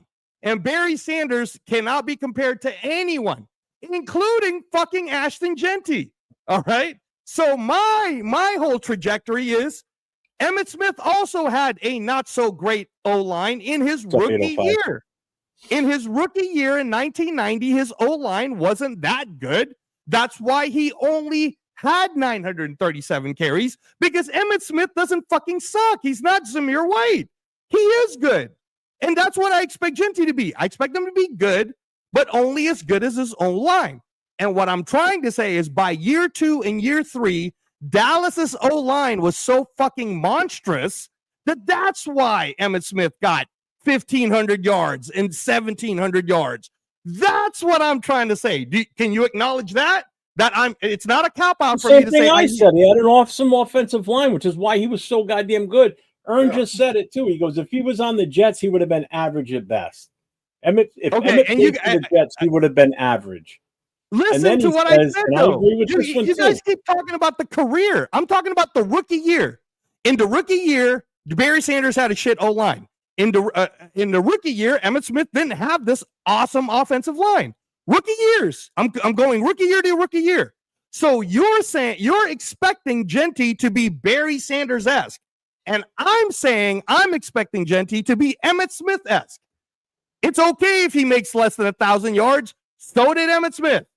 Until they figured out the fucking O-line, he didn't start going crazy. That's why I say Jeanty's trajectory should be more like Emmitt Smith's. I can't compare him to Barry Sanders, dude. Barry Sanders is one of one. Again, I'm not comparing him to Barry. I would never make that statement. You can't compare anybody to Barry. I'm just saying how Barry ended up on a team with a shit offensive line. He had to make the plays himself, and that's what we're going to expect. Hopefully, Jeanty's going to be able to do. He's going to have to make the plays and be the running back that we expect him to be. Not play like Barry Sanders, but play in that same type of environment that Barry Sanders had to play in is what I'm getting at. With a so-so offensive line to a shitty offensive line versus a guy that played with, again, fullback. How many times do I have to say it? He had shit around him. Michael Irvin was already there. Troy Aikman was already there. Moose Johnson was already there. You know, the tight. Who was the tight? Was Novacek there already? I have to look at their entire 1990s roster. That was his rookie year. But some of the offensive linemen were already there. Larry Allen was already there. I mean, not for nothing. All you really needed was a guy like Larry Allen in front of you. He'd take on 2 guys with no problem. The guy was a monster. You think I'm big? He's fucking bigger than me. The guy's a house.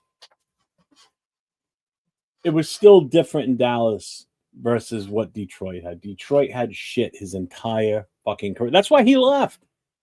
They weren't spending the money to put pieces around him to make the team better.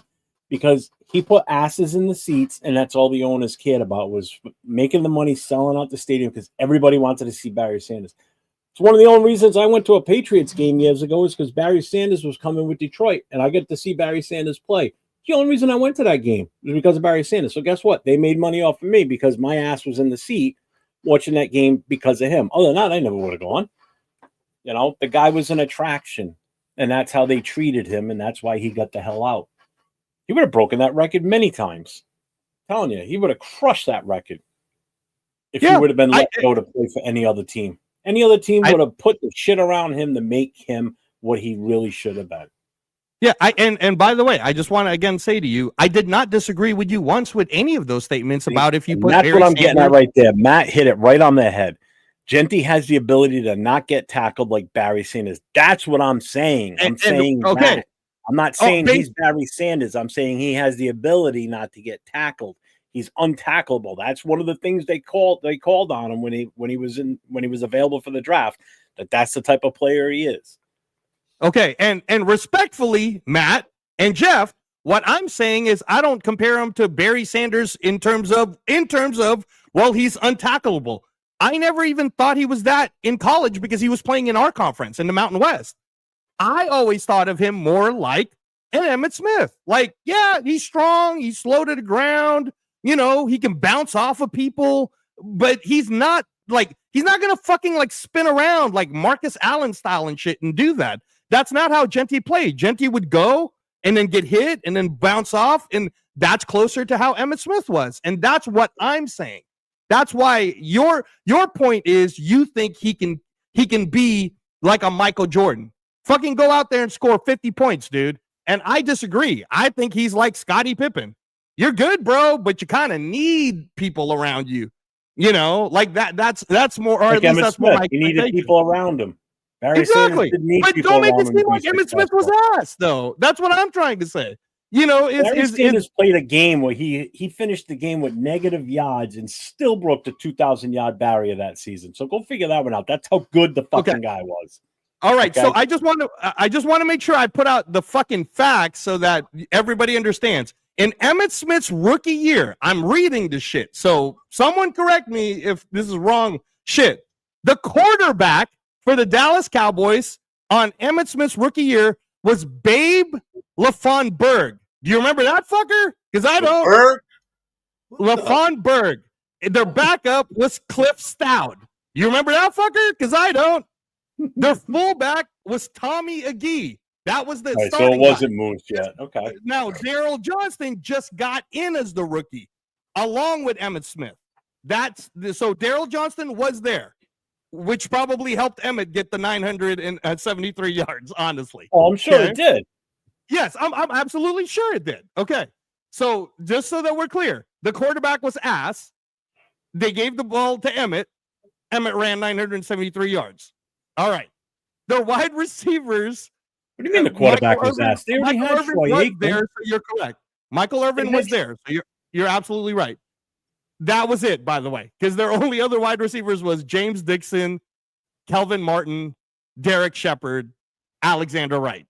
That was the 1990 team that Emmitt had. Now I'll give it back to you. You were correct.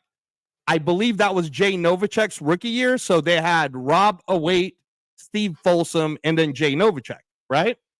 Their offensive line, bro, was John Gasek, Kevin Gogan. I'm familiar with Kevin Gogan. Crawford Kerr. Now, they did have Nate Newton, so that was their one dude. That was the one guy, Nate Newton. They had one. That's like us having one dude, right? JPJ. Okay. Then their center was Mark Stepnowski.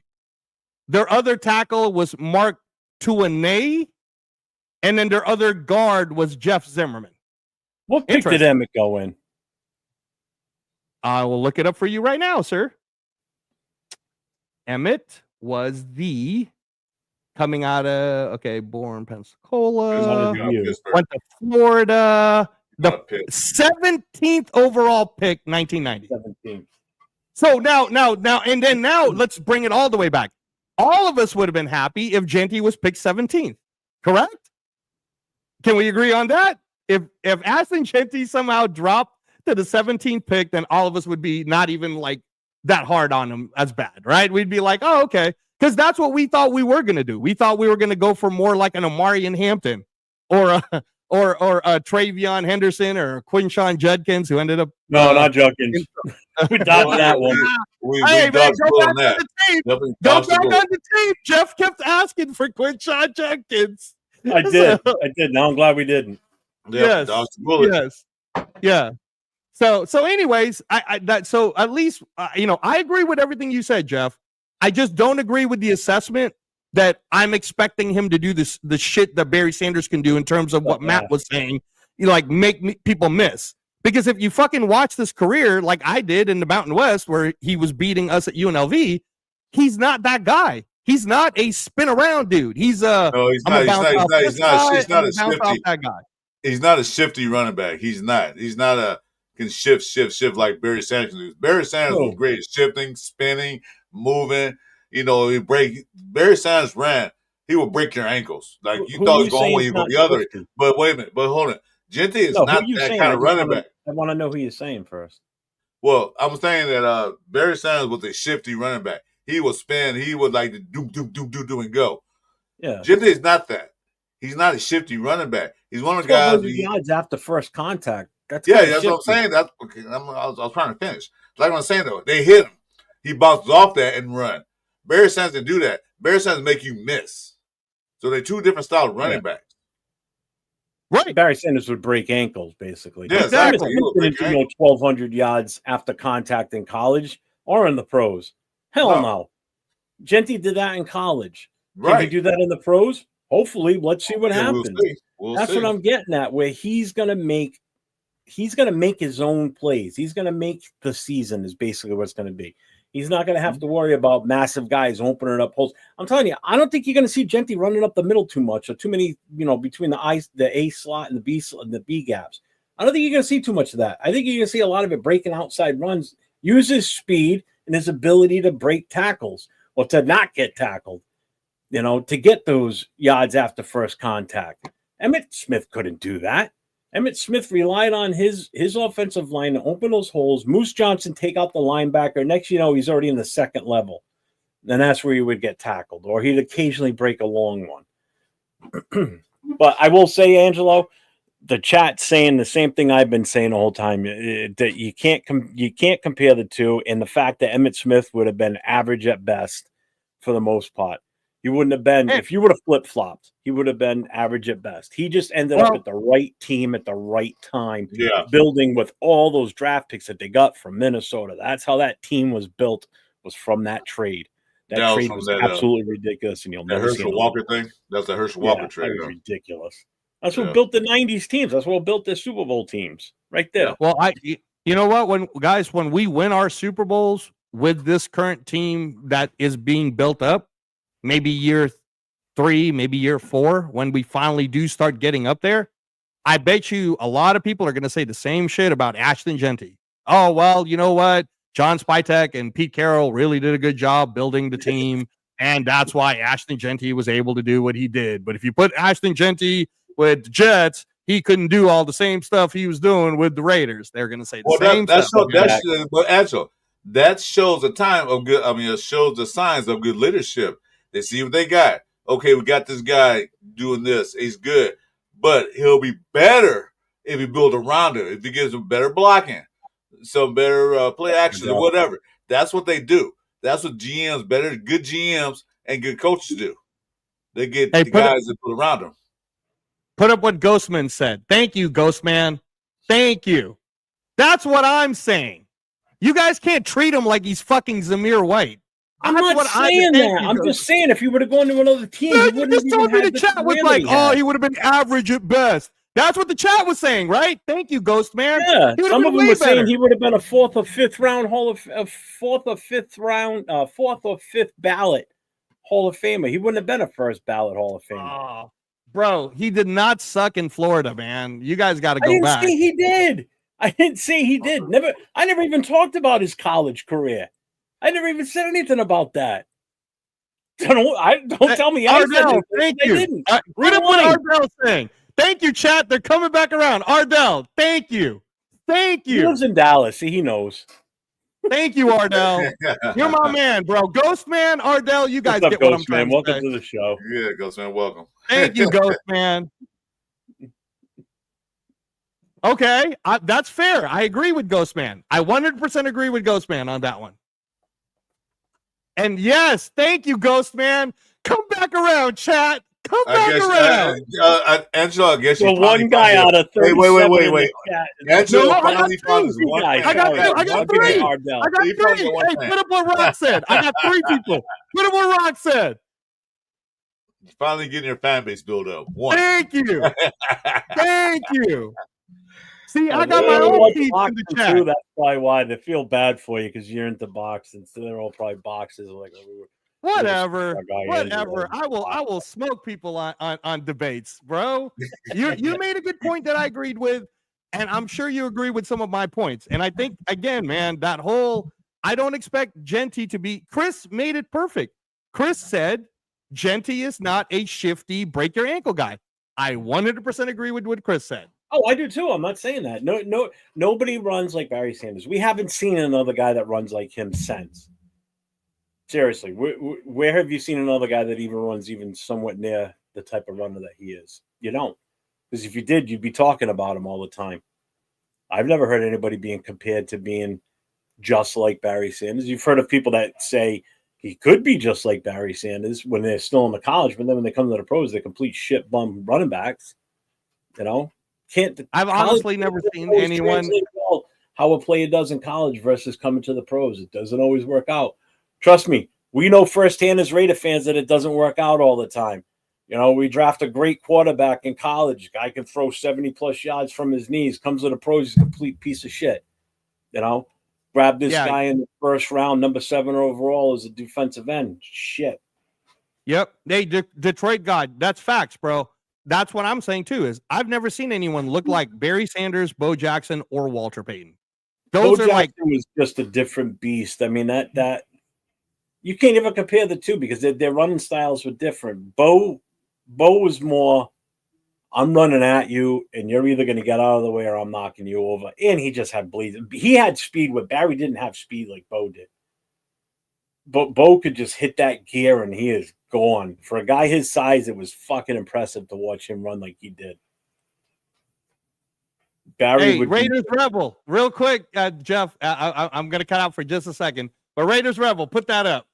Thank you, my friend. Thank you.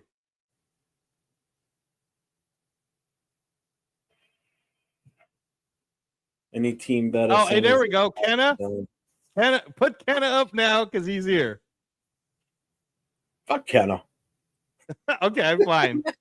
Okay, put up Ghost Man then. Put up Ghost Man's next one. Do you want to run the show? No. I'm just saying. I'm reading some of the lines. No, if you gave me the comp, everybody's gonna start showing up. There's that automatic feature, right, Jeff? The automatic feature where everybody gets to go up. Hold a minute. Jeff, we have to call this show Angelo's Show featuring Jeff and Chris. Yeah, really. Whatever, guys. This shit would have been boring if I wasn't here. He didn't say. We love you, Angelo. He didn't say. He has not said the B word yet since he's been here. I'm not gonna say it because as soon as I say it, no, because I told you I wouldn't do it. I only do it when they do it. I don't do it. Angelo's a pirate. That's right. Thank you, Ardell. What did he say? Yeah, I heard Jack Kennan's in this show now. Yeah. Where's Jack Kennan at? Oh, there he is. What's up, Jack? Hey guys, real quick. I'm gonna put up the that again since we're getting more and more people. We're trying to help out Raider Grimm. Jeff talked about it earlier when we started the show. So, it's pinned on my chat. You guys go to my chat on my station. It's pinned to the top. I got it pinned on. No, I don't have it pinned on mine actually. So I have Devin's information for Little Raider pinned on the top of mine. Yeah, I put it on the private chat just to make it easy to copy and paste. Napoleon Kaufman, yeah, he would have been badass if he never got injured. Yeah, you know what? I agree with you because I love missing those guys. That's a good combination right there. Power and Well, speed. while you're still here, Angelo. Chris, if you want to put the link up, I'm going to go out for a cigarette. Yeah, I'll put it up right now. It's up there. Go ahead. Yeah. Yeah, we're an hour and a half. Wow, we're already an hour and a half in. God damn. Well, we only been on for, well, no, Jeff. Hold on. We was on for 10 minutes. Angelo was on for an hour and 20.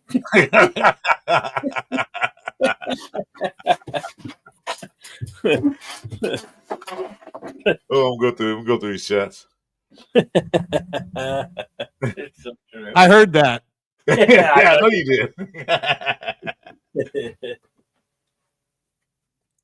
Let's see, Herschel and Bo were two different players. Yeah, well, see, like I was saying though, everybody when they first started with Jeanty, everybody was comparing him to, oh, he's like a Barry Sanders. He's not like a Barry Sanders. He's a different style of players. But one thing you guys fail to realize, back in those days, it was different. They were more running teams than were passing teams. Now it's all about the passing league. So having a running back that can run more than 2.8 yards a carry is going to help us out a great deal.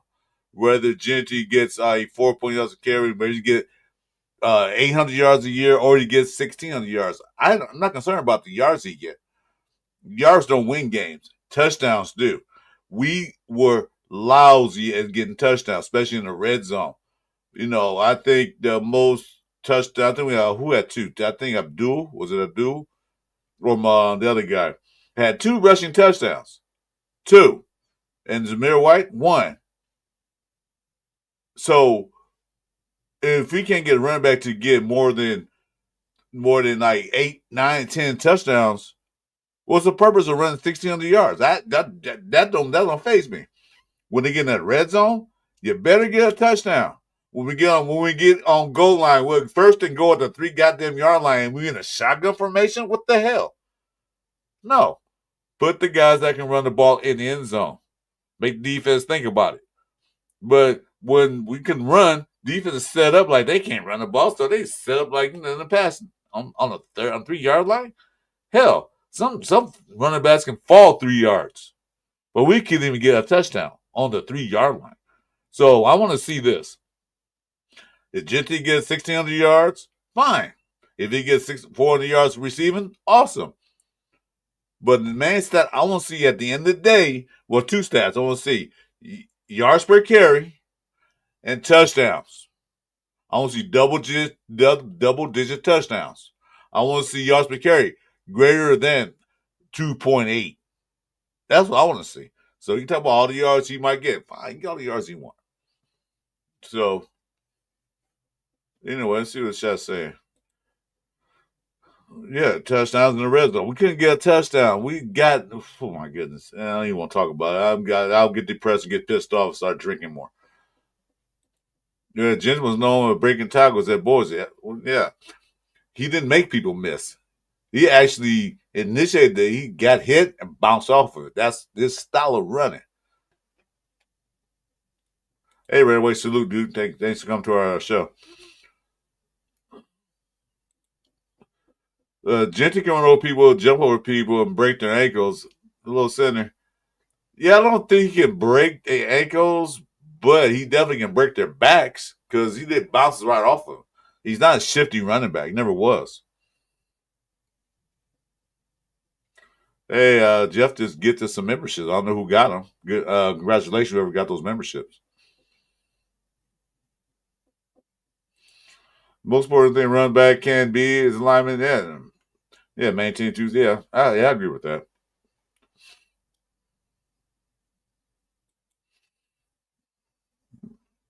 There ain't that many comparisons. Because they both would compare him to Barry Sanders. Hey, they're 2 different guys.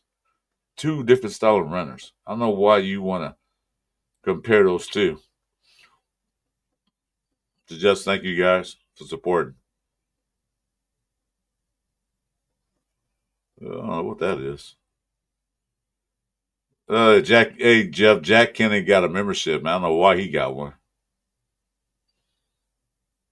Well, I'm cool with it. Hey, Jack. Always message you.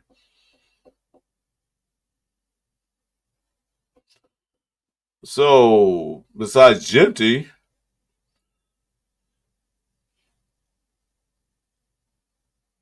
we talk about Wilkins already and this and that. So who do you expect? All right, Chad. Who do you guys expect to show up and show out when we actually start the train? That's next week because the rookie showed up yesterday. But who do you expect to show out? Like what rookie or second year guy you expect to bring it all out to show up? Yeah, I'm looking at two guys, Thornton and Porter. I want to see those dudes shine. I want to see them shine.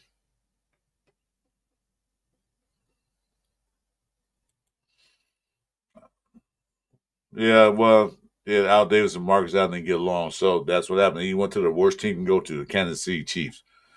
That's the one thing in Marcus' career that, dark days. But who you guys want to see the shine?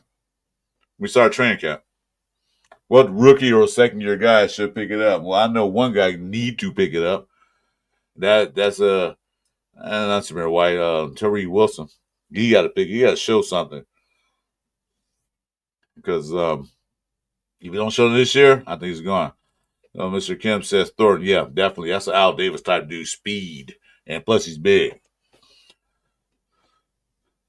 And I think Mayer's going to have more to do in his offense than he did last year. Especially you want to play half a year. So I can see that. Ghostman says, where's the number one receiver? Chip Kelly's offense don't need number one receivers. They use different type of receiver for different type of situations.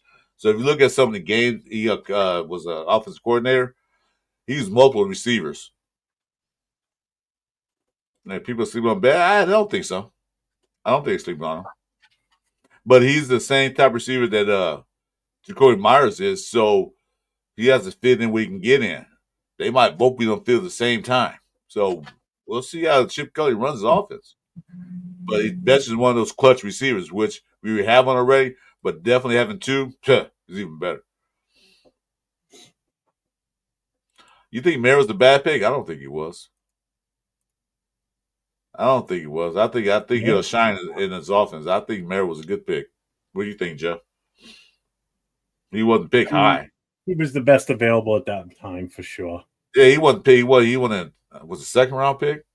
Yeah, it was a second round pick. So it wasn't picked like first round top 10. Jack, check your email. I know that's the easiest way to get it to you.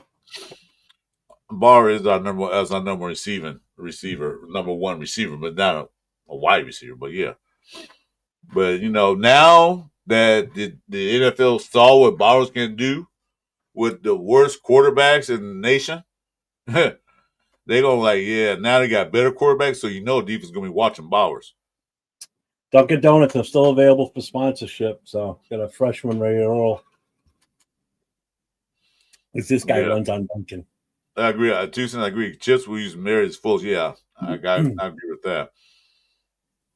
Because I don't think Chip running a lot of 12 personnel, but I bet he will now.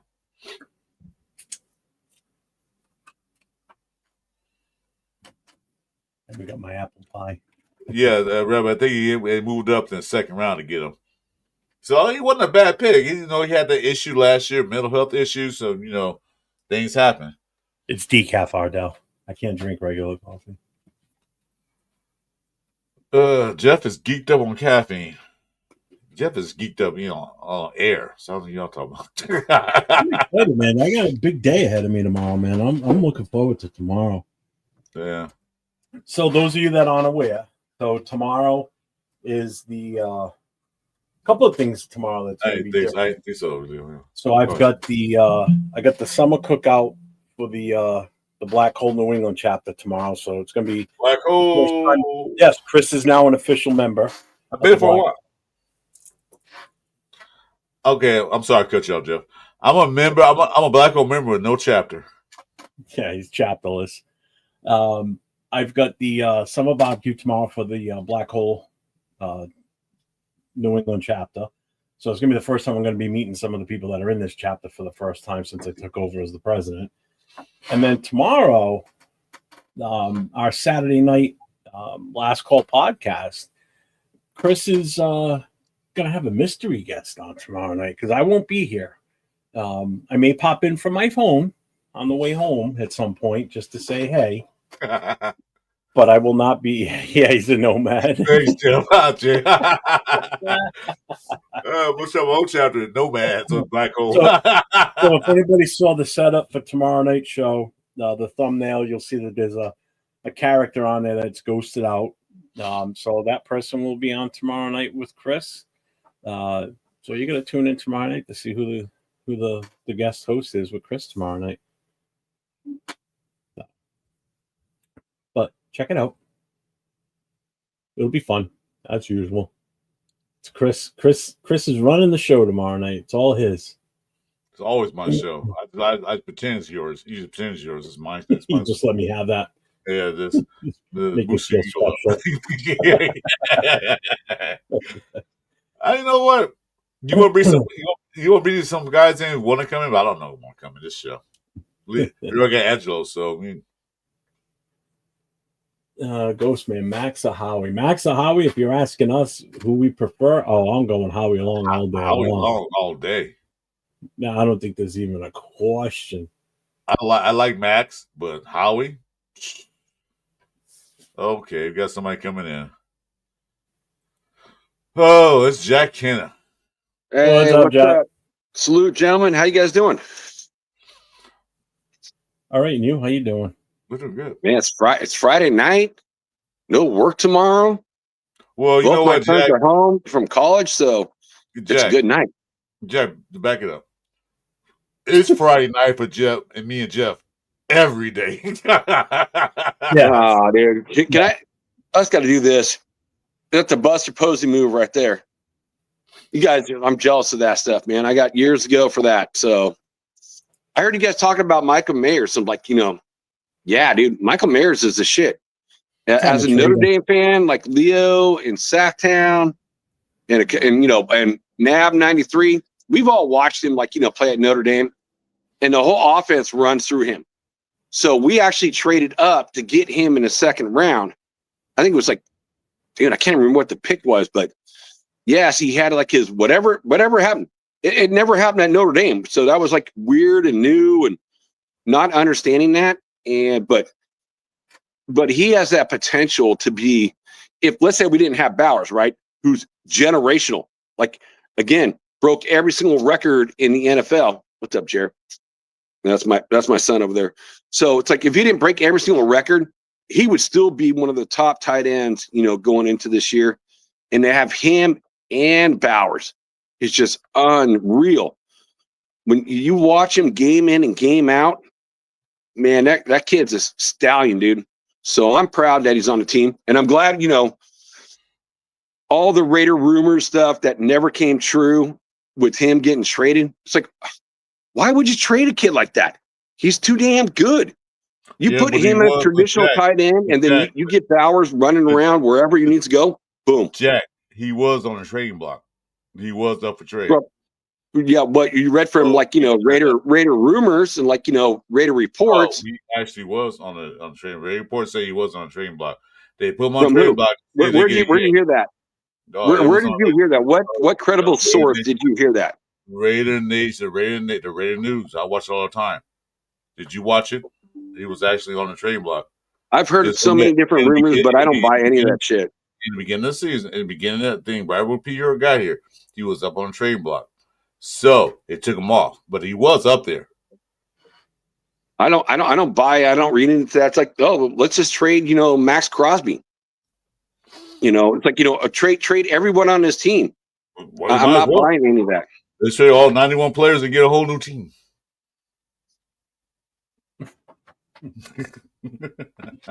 So I'm not.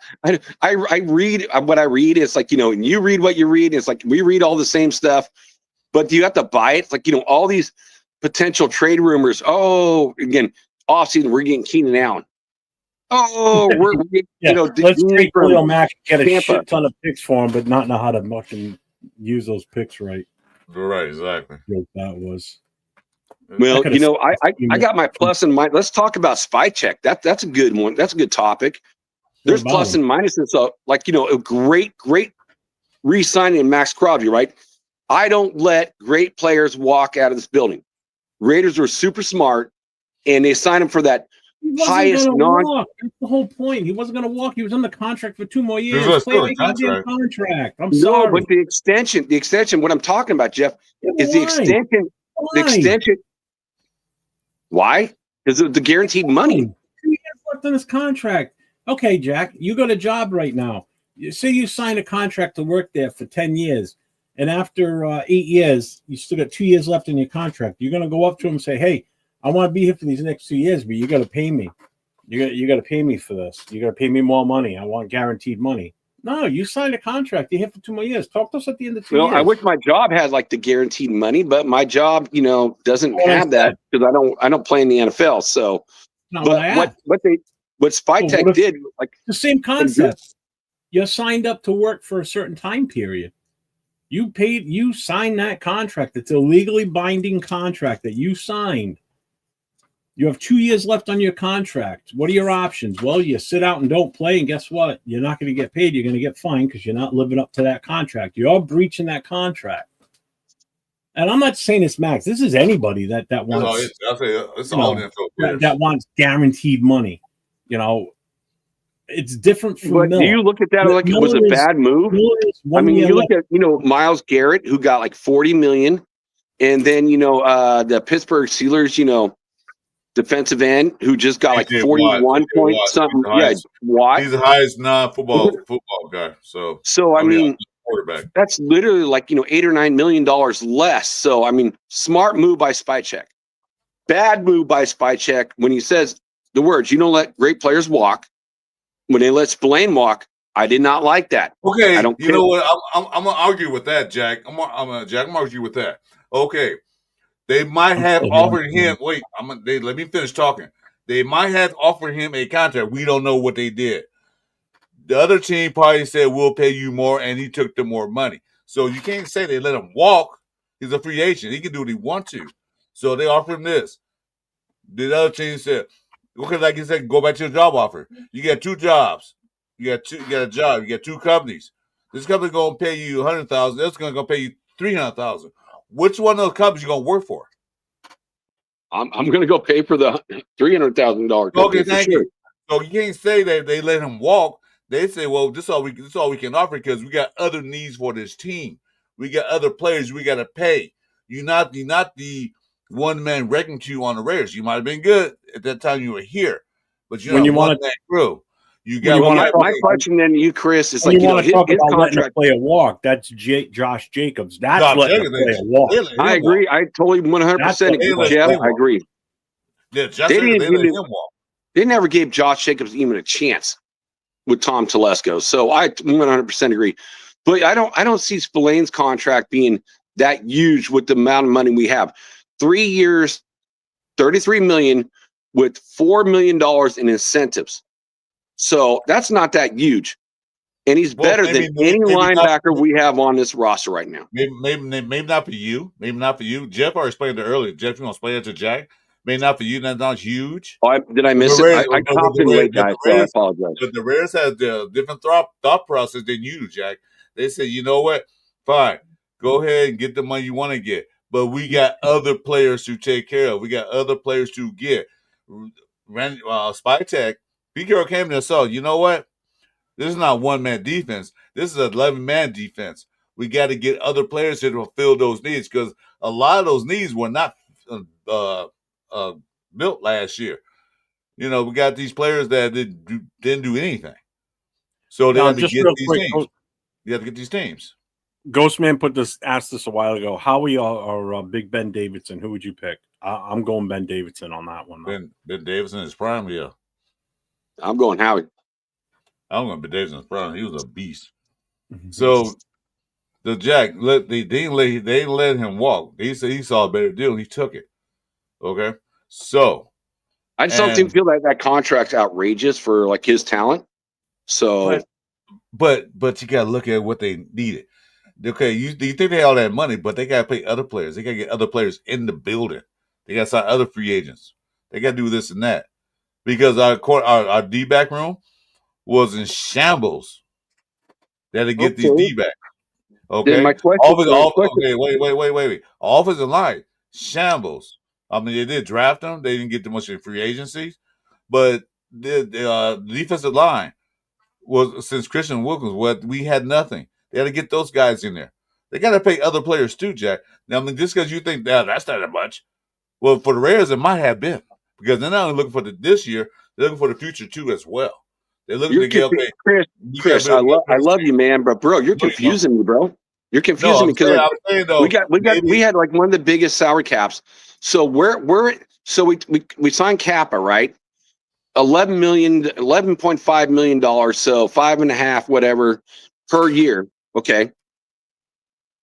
And then we get like 3 linebackers for the price of, again, this is like the argument. You get 3 linebackers, you get the guy from Pittsburgh, you get Devin White on the cheapest deal you can have for like an NFL vet, all pro.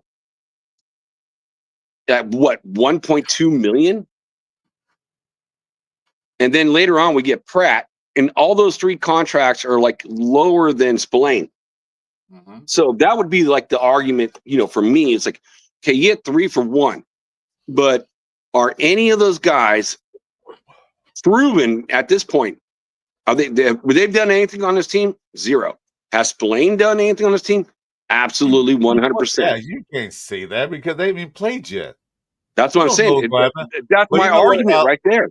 Our linebacker room was like lousy last year. We only had 1 linebacker. Now we got depth in the linebacker room. Okay. So you're gonna pay one linebacker all that money, and then something happened to him, we're like screwed, or would you have depth at linebacker room? I would have more linebackers just in case something new happens to Spillane. Okay, then just to address Matt's comment here. Jacobs wanted to stay, but Telesco didn't want to pay him. Yeah, Matt Marinovich, 100% correct. He thought that Zamir White was going to be the next greatest running back for us, and how'd that work out?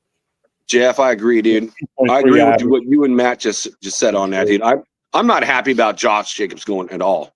No. Nobody is. I was pissed. All right, Detroit God's got a question. So, who you taking in their prime, Mike Singletary or Ray Lewis? Ray Lewis. Ooh. I think going Ray Lewis. No, Ray Lewis. That's tough, though. They're both really good players. He was better in the passing game too, but I'll take Ray Lewis. That is a close one. I gotta go with Lewis. Lewis. I'm gonna go with Samurai, y'all. I'm going with Mike Singletary. You always got to be the one to mess it up, man. God dang it, Angela. hey, you know what? You can't go wrong with any of those guys, right? I mean, shoot, I would love to have either one of those guys on our team. You can't go wrong. No, both those Hall of Famers, neither one of them. But I'll take Ray Lewis. Yeah, and like Matt just said, Roberts is a 2-time Super Bowl champion. Pratt's a solid linebacker. Yeah, they were both. Yeah, but I will say this for Roberts.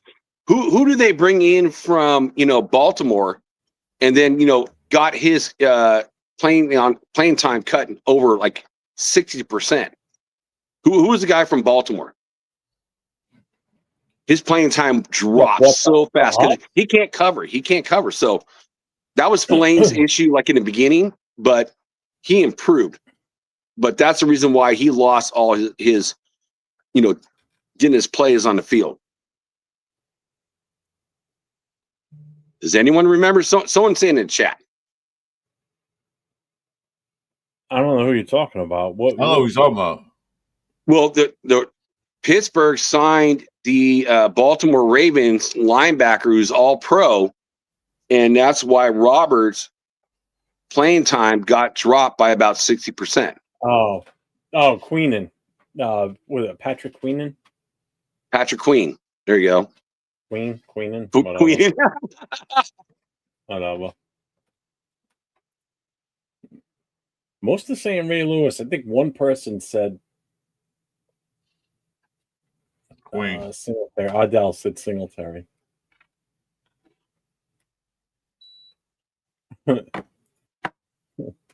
Jacobs played all of the 2 games last year. Jacobs? For Green Bay, he had a great year last year for them. There you go. There you go, Leo. Patrick Queen. There it is. Detroit God with another one. How about this one? Jeff Christian. Christian Okoye. Christian Okoye or Derrick Henry? Oh, I got to go Derrick Henry. Fuck Okoye. Dude, Nigerian Nightmare, I couldn't stand his ass. Yeah. Oh, I hated that dude. He would just truck people. Derrick Henry does the same thing. That's a great question. But Derrick Henry's a little more shifted. And Okoye just ran straight at your ass. I had a Darber with that damn number on it. I hate that son of a bitch. I mean, plus Okoye wasn't in the league for that long either. I mean, for 3 years. Derrick Henry's already been in the league longer than Christian Okoye was. Christian Okoye was more of like a sideshow type thing. He was like an attraction. Yeah, he was one trick pony. He just went straight ahead. That's it, bull you over. Well, he also played in an era where the shoulder pads were 15 feet long, the edge of your shoulder. Hey guys, it's no different. Like Bo Jackson doing the same thing. Getting that type of speed ramped out and like hitting someone. But these guys are like defensive ends playing running backs. Man, they're just big dudes. They're just such big dudes. Jackson, when he played, he would only come in and play like 7 or 8 games, 9 at the most, and he would put up the same stats as some of these running backs that were playing the entire season. Right? He was just a different. Could you imagine if he would have played football full time and fucked the baseball shit? Oh my god! And the thing is, he was a phenomenal baseball player too. On top of that, he excelled in both fucking sports, made Pro Bowls in both of them. Well, the all pro, all-star Pro Bowls. Yeah, it was all pro in both of them. Yeah, the Royals and the Raiders. So yeah, it's kind of crazy. I watched Marcus Hound's history last night, and man, he played fullback, dude. Marcus Allen, Hall of Fame running back, playing fullback for Bo Jackson. Nuts. Yeah, you know what he did? He played fullback in front of USC too, in front of Charles White. He was a fullback there.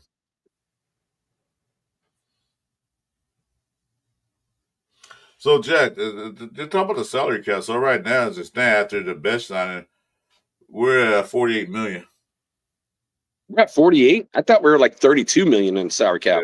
Yeah, that's here 48. After they out there, listen, Bech keeps making $1.3 million for 4 years. Bech is only making $1.3 million for 4 years. No, the first year. I'm looking at. I was like 4 years total. It's 1.3 this year. For 4 years. It's got to be more than that. No. And he got a $2 million signing bonus. Yes, he's making 1.3 this year. 1 year, I said. I said 12 point. Okay, then 1.3. 1.3. One. Yeah. This 112. Come on, get it right, guys. Tell me which is the right number. Get it right. You're just not hearing it right. Yeah, you're not listening. You need headphones. Well, I hear you guys talking different numbers. Headphones like I sent Mike. What's up, Salute Town? Rosetown, my bro. Shield. What's up, Rosetown? Well, I'm glad we got him on the field. You ready, Jack? Listen to this. He's making $1.3 million this year on his contract. Okay, thank you. Okay. What's the next year? More money. More money. More money. I don't know. I took it down. I had it. I don't have it up anymore. Oh yeah, 1.7, and then 2 million even, and then 2.4 in 2028. Dude, that's crazy. That's cheap. Because right now, if we cut Parham, he's going to get this year is 3.8 million, and I think he's got 28, 29 million in dead cap money. So I mean, you're saving over $3.7 million.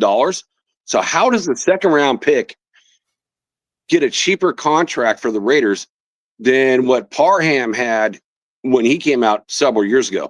Because different regimes, those guys were idiots. That's why. That's all I got to say about that. Detroit guys got another question. Joe Montana or Aaron Rodgers? I don't even think that's a question. That's not a question. Montana. Yeah. It's crazy that, Joe played for Notre Dame. Aaron Rodgers grew up in the Bay Area.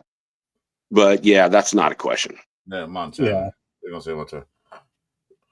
Yeah, Yeah, so Jack, it's not even a question. see, Jack, these guys now are doing their contracts right. They're doing it smart. They're not just giving the guy because they gave Parham, they make what $3.8 million. That dude's nowhere near worth that much. Well, that's why I know Jeff loves him. And he's like his favorite guard on the field. But he played well. I mean, he did play well, but I think he's kind of light in the ass, playing. That's the reason why they keep moving him around because, he started off at a left guard and played. Or I'm sorry, start off some center, then go to left guard, and then go into right guard, and now he's going back to left guard. He's going against Meredith, and now Thayer Mumford is also playing in that, getting some snaps in that position. So they're trying to mull out, and now Meredith is also trying some plays at center as backup. So I think Putnam's going to be out of here. Well, he's still a rookie, so we'll see. But one thing about Parham, he was good at what they do to zone blocking because he is fast. That's the only thing he was good at. But when they got a power blocking, he sucked because he said he's light in the ass. He is light. Like, when you get a Chris Jones going at him, you guys, everyone in the chat, everyone here has seen him get pushed back. So, I mean, but yes, like, again, we had Gatsby, Gonsby, zone blocking scheme. And it's like, what type of offense, which I like about, Chip, he's going to create it to to make the players. I don't know what he's going to do. Honestly, it's like, it's crazy. It's like, I don't know what the guy is going to do. That's which good. is great. That's good. That's good. The NFL won't know what he's going to do either. Exactly. Defense don't know what he's going to do. That's a good thing. Keep them guessing. Right. Like I said, always say, keep that defensive coordinator up in the booth with a Costco big ass bottle of Tums right next to him because he's going to have a bunch of ulcers.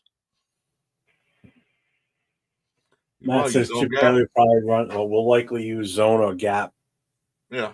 Well, he'll probably change up very awkward. So I got a question. So Detroit Guide's throwing out some ideas for questions. Oh, this is another one. Randall Cunningham or Lamar Jackson? Oh, Randall Cunningham. Lamar on that one. Oh, I'll take Randall Cunningham. He's a better passer. Who? Lamar.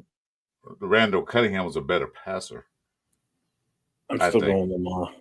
Okay. I'll take Randall. I think he was a better. Well, he did have that big ass receivers though, so shit. Carmichael.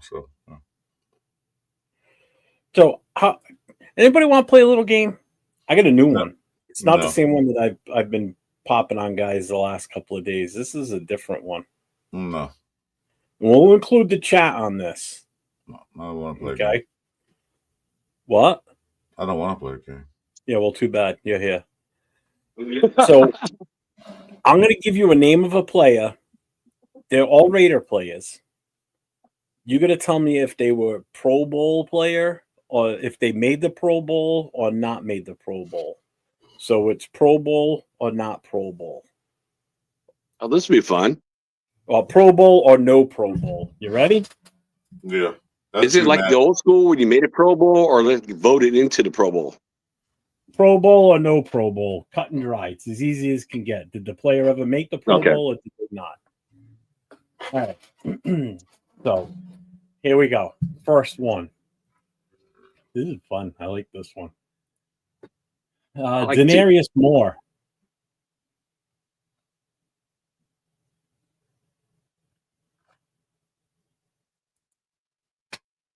Pro Bowl or no Pro Bowl? Denarius Moore. So chat, hit it up. You too, Jack. This is for you. You and Chris.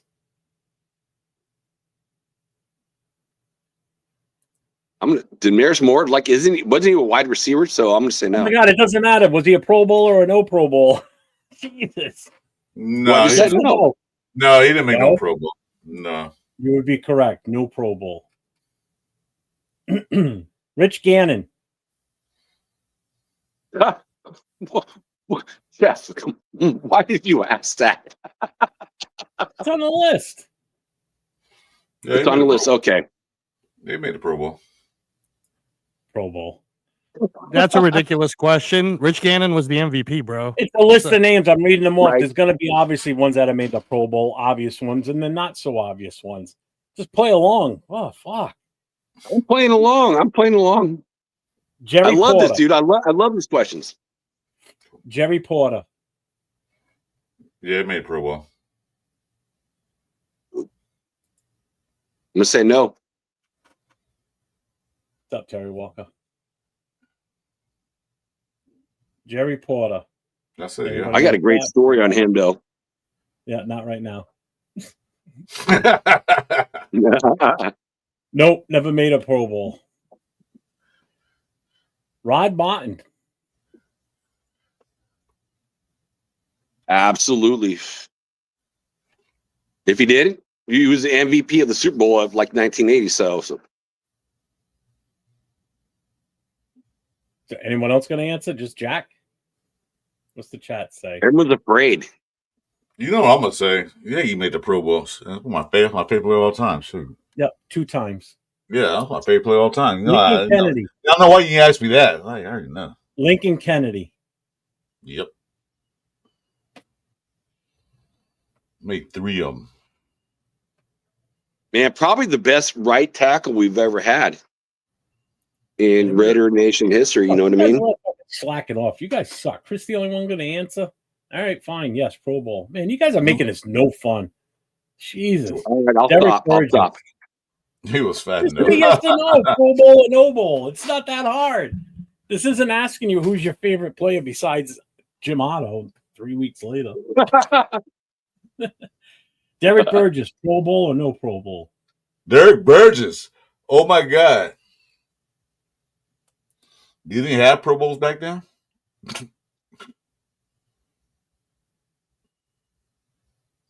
I don't know. I'll say yes. I don't know if they had Pro Bowls back then, did they? Jack, if you're giving me thumbs up, I'm not looking at the screen that often. I have to. Yeah, I say Pro Bowl. It's like okay. I was just doing that because I want to answer after everyone else. Cause like I'm answering too fast, so that's why I gave it.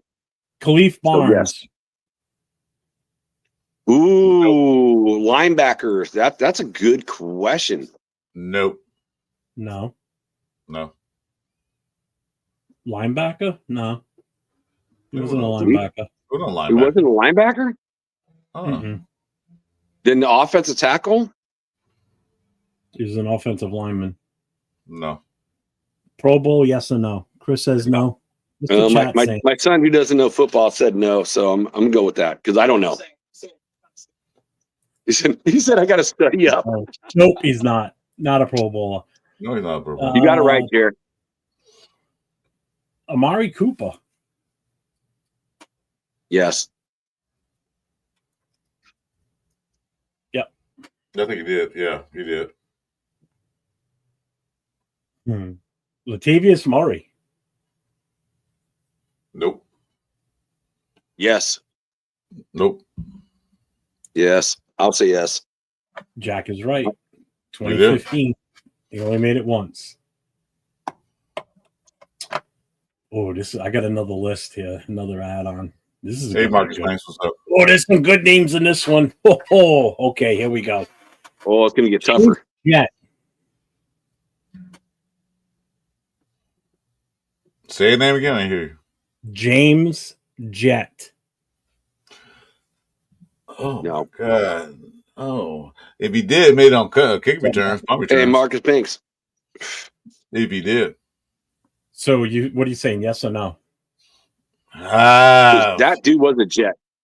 I'm gonna say no. No. You would be right. No. Yeah, if he made on special teams, another receiver. Howie Long. No, he didn't make no Pro Bowls. 8 of them. Langston Walker. Who? Langston Walker. Yes. Chris? I don't think Langston Walker. I don't know that one. I'm just going to say no. Just follow my lead, Chris. No. It's no. See? I've been wrong. It's no? Whoa, Langston didn't make it? See, nope. I can't follow you. Well, good call, man. Good call, Chris. Dang, Langston Walker never made a Pro Bowl? Nope. Hey, so that's too much to enjoy. That's good, Joey. Enjoy the barbecue. Todd Christensen. The GOAT? Oh, that's That was Dave Castro. Christian, yes. Yes. Yeah, Pro Bowl. Jack Tatum. Ooh. I think But he's like one of those respected Raiders in history. That's a good one, Jeff. Jack, I'm going to say yes. I would say he made a Pro Bowl. I don't think with us, though. I'd say he made it with us, but I'm just saying Jack Tatum was like one of the best ever Raider players ever. But you know what? The game style was different back then than it is now. Yes. So you're saying yes or I'm no? going to go yes. I don't give a crap. That just should be in the Hall of Fame. 3 times. Justin Fargas. Nope. Hell's no. Nope. Hell's no. That's obvious. 3rd round pick. Strike goes, man. He needs to be in the Hall of Fame. Nnamdi Asomugha. Yes. Yeah, he made it with us. Yep. Here's a good one for you. Tom Flores. Yep. Oh my God. Yep. Europe. No, please, not here. Don't start that. That's not here. What are you talking about? But Tom Flores. They gonna make way back when. Dude, the Seattle Seahawks were actually in our division back then. Yes. Remember, this is if he made the Pro Bowl or not as a player. As a player. As a player. Okay. No. Okay, then I take it back. Tom Flores never made it as a player. I was thinking as head coach. Why would he make the Pro Bowl as a head coach? Coaches don't make the Pro Bowl. Well, you coach it, right? You can coach the Pro Bowl. You can coach the Pro Bowl. You coach it, but that's not being an all-pro coach. Back then, you always the runner up in Super Bowl. The teams that didn't make Super Bowl in the championship game, they used to be a head coach of the used to be. Yeah, the losing championship team coaches usually coach. Yeah, usually, yeah. Raider Nation, the topic, what we're doing is I'm giving them names of players that are former or current Raiders, and the answer is either Pro Bowl or no Pro Bowl if they made it in their career. So Tom Flores, never made the Pro Bowl. No. Lamar Houston. Yeah. Dude, I don't remember that guy. Really? He made it. What position did he play? Defensive line. No, Detroit God. He never won a Pro Bowl. Flores. Lamar Houston was a defensive end. Yeah, play on defensive line. Pro Bowl or no Pro Bowl? I said yeah. I'm going to say no because I don't remember him. You and Terry Walker are correct. No Pro Bowl. No, he didn't make it? Nope. Oh, he didn't. This is going to be a good one. Sebastian Janikowski. Never made a Pro Bowl. 100 made a Pro Bowl. He never made a Pro Bowl. He was too drunk. He was too drunk to find out where a Pro Bowl was. He couldn't make it. He was too drunk. No, Lamar Houston never made a Pro Bowl. Sebastian Janikowski. Everybody saying yes? I'm saying yes. I'll give you a bonus. He did make the Pro. He is a Pro Bowler. How many did he make? 7. Shoot, I don't know. Chris says 7. That's a good question. I'm guessing. I don't know. Jack? No. Well, Jack can't cheat. I don't know, man. It's like I'm going to say 6 or 7 too. I'm like, he's the all-time leading, field goal kick for the Raiders. So, yeah, I'll go 5 or 6. I mean, I got to spread it out. I don't know. Way off. You are both way off. Ghostman is 100% correct. He only made 1 Pro Bowl in his long career. Are you kidding me? You were thinking maybe more than that. One Pro Bowl. Yeah, that was a great question, dude. 2011 was the only time he ever made the Pro Bowl. You would thought you would have made more than that when he was kicking, but right? Yep. But nope. I didn't know. I know you made Eric Allen. Eric Allen. Guy going in the Hall of Fame. Eric Allen. Yeah, he made definitely made a Pro Bowl. see what the chat says because Did he make it with us or with Philadelphia? I think both. Eric Allen, chat. Pro Bowl or no Pro Bowl? I said, yeah, with us. Both. All right. So Yeah, both the everybody's Raiders saying and Eagles. Yeah, Grossman, I agree. Yes. Okay. No, not with the Raiders. He was a 6-time Pro Bowler, but not a single one when he was a Raider. They were all with What? He was not a single Pro Bowler with the Raiders? Not a single one with Not the a single Raiders. one. All with the Eagles. Yeah, So dude, all I'm that- all glad. that was Dude, the Eagles. don't ever stop this, dude, because this is very educational, bro. I that blows me away that he was not a Pro Bowler with us on the Raiders. There's some good ones coming up that you're going to be shocked at. Tyrone Wheatley. Nope. Correct. Yeah. And that's not This running one's back. going to be great. This one's going to be great. Napoleon Kaufman.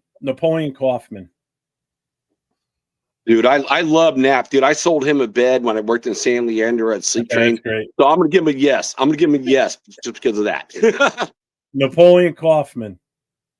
1. Pro Bowl or no Pro Bowl? So Detroit God That was says that was a true thunder and lightning Yes, back what in the did you days. say? It was. Yes or no, Chris? I'll say yeah. Jack, you said yes. I said yeah. Yeah, no I Pro Bowls figured. for him. Never I made a Pro Bowl. I gave it to him because I sold him a bed, dude. Rodney Hudson. Oh, dude. Pro Bowl or no Pro Bowl? You know, he's got them both from like Kansas City and, from Oakland. So are you saying yes? Everybody's saying yes on this? I'm saying yes. Yes. You would be correct. He's got three times. One of the best centers in the league during his Raiders tenure. Here's another great one. Darren McFadden. Yes. Pro Bowl or no Pro Bowl? And I agree, Ghostman, he should be in at some point too. He's one of the best centers in the league at that in his era. I agree, Hudson. Ghostman, it's like I agree. Darren agree. McFadden. Yes. Chris?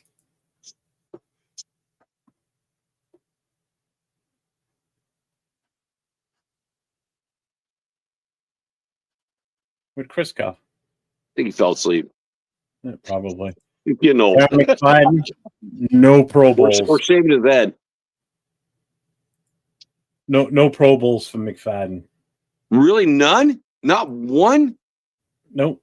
Not a one. I Here's thought a it was good like one. his younger career. That's a good question, dude. Bill Romanowski. Not with the Raiders, but with the Niners. Bill Romanowski. Or even with Denver. Anybody in the chat? Bill Romanowski, Pro Bowl, no Pro Bowl? Terry Walker says no. Bart said definitely Broncos. Well, you're all some are right, some are wrong here. Bill Romanowski, no Pro Bowl with the Raiders. He had Pro Bowls with the 49ers and the Broncos, not with the Raiders. Got it. Nailed it. Donald Penn.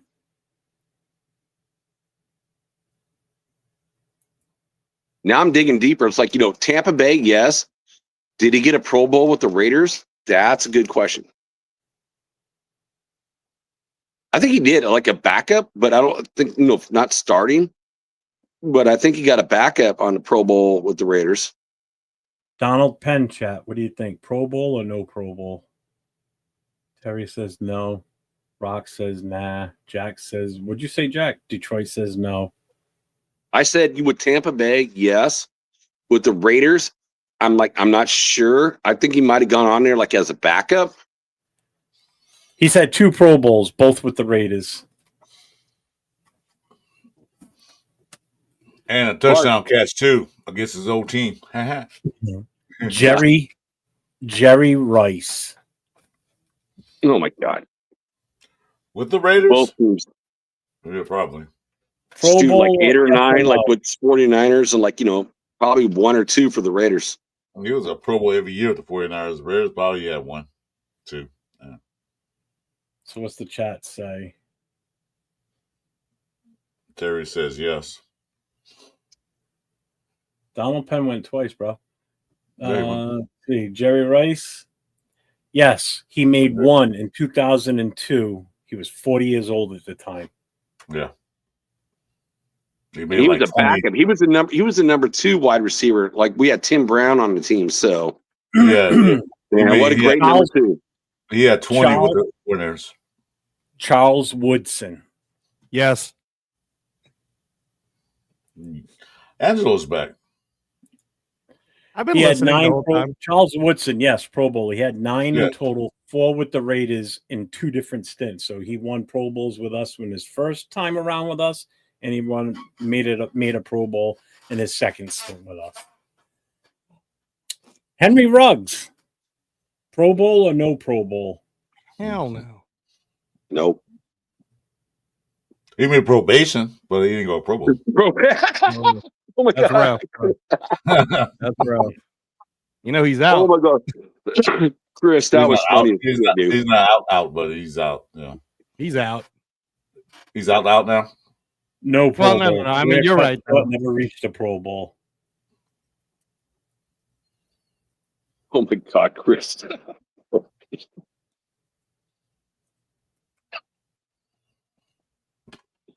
I'm sorry. That was funny as shit, dude. I'm glad you enjoyed that, Jack. Thank you. That's it, dude. I'm here every Friday.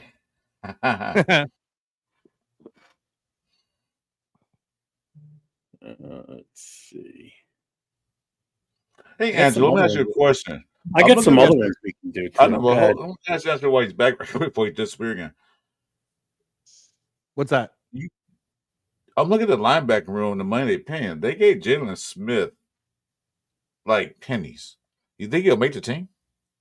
No, he will not make the team because Cody Lindenberg is sparking it up all over the place. So they'll keep the 3: Pratt, Elondon Roberts, and Devin White. Gainer. Keep a Mar Gainer too. Can I get my? Okay, yeah. So after those 3, which will obviously start, Cody Lindenberg is the one that is really being talked about right now. That's 4.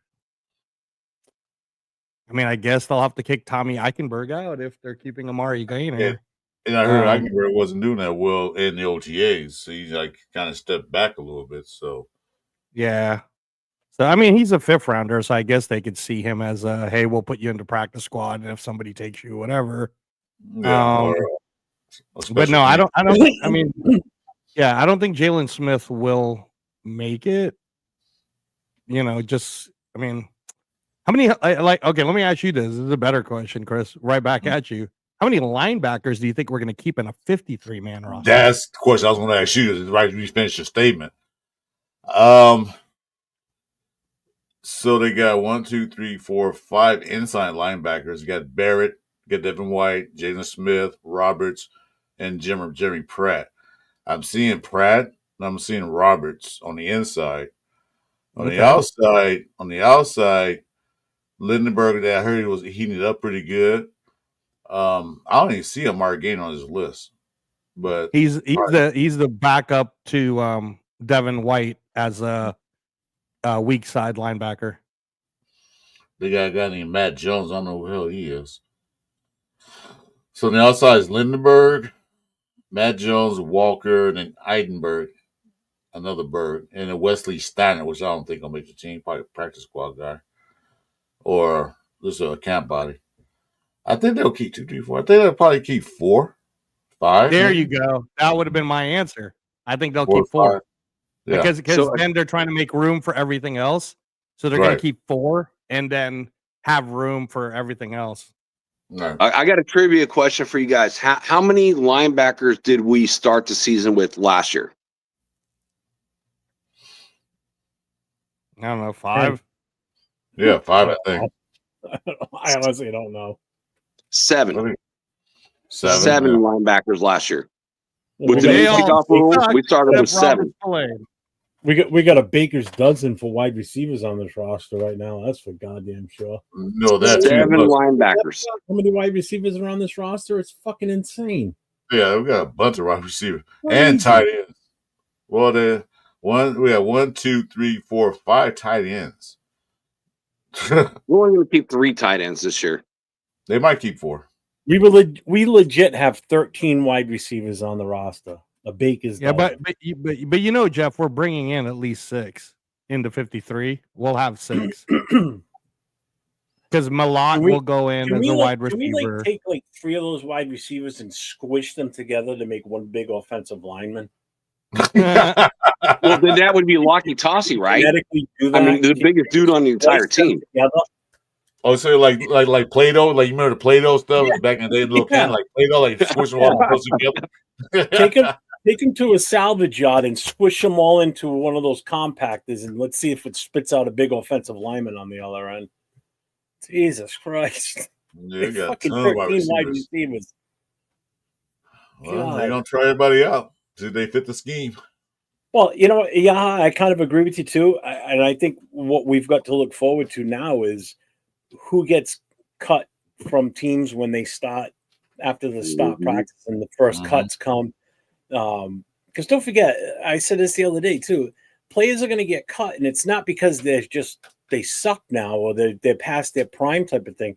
It's just that in some cases, a younger players come in and just unplanted them from that position, but they could still be serviceable and better than what we have on our roster. So there's still going to be a chance we're going to pick guys up that were cut from teams during training camp. So that's definitely a possibility. Jeff, fully agree. It can be the contract, man. I don't think the roster you see now is what we're going to end training camp with. No, I mentioned that a long time ago that the people plays good cut. There's a good cut. They might not be good for that team. They might be good for us. They're gonna get, they're gonna see. Oh man, I get a headache. Yeah, Jeff, don't ever stop doing that. That challenge. I think that was super fun, bro. That was super fun. If you're good with college, I got one. You know what? I'll just run through this one and then we can call it a night. 10 players I'm going to ask you. This is very simple. Rapid fire, Jack. Rapid fire. Where did they go to college? So I'm going to say the name of the player. You tell me which college they went to. Now, we'll give the chat a chance to answer, too. So, Charles Woodson. Michigan. Chat's not going to be able to keep up with us. It's going to be too fast. Should we let the chat answer first and then we answer? It's going to be tough. No. Bo Jackson. Auburn. Oh, shit. Auburn. Yeah. Auburn. Amari Cooper. Alabama. Yep, Alabama. This one's going to be too easy. Tim Brown. My Notre Dame. There you go. I was going to let him do that because. Yeah, I'm going to say nothing. It would have been funny if one of you two would have blurted it out before. It would have been funny if I would have got that one wrong. Yeah. I would have kicked off the show. Jack would have went crazy if I would have said Mississippi State. I know, right?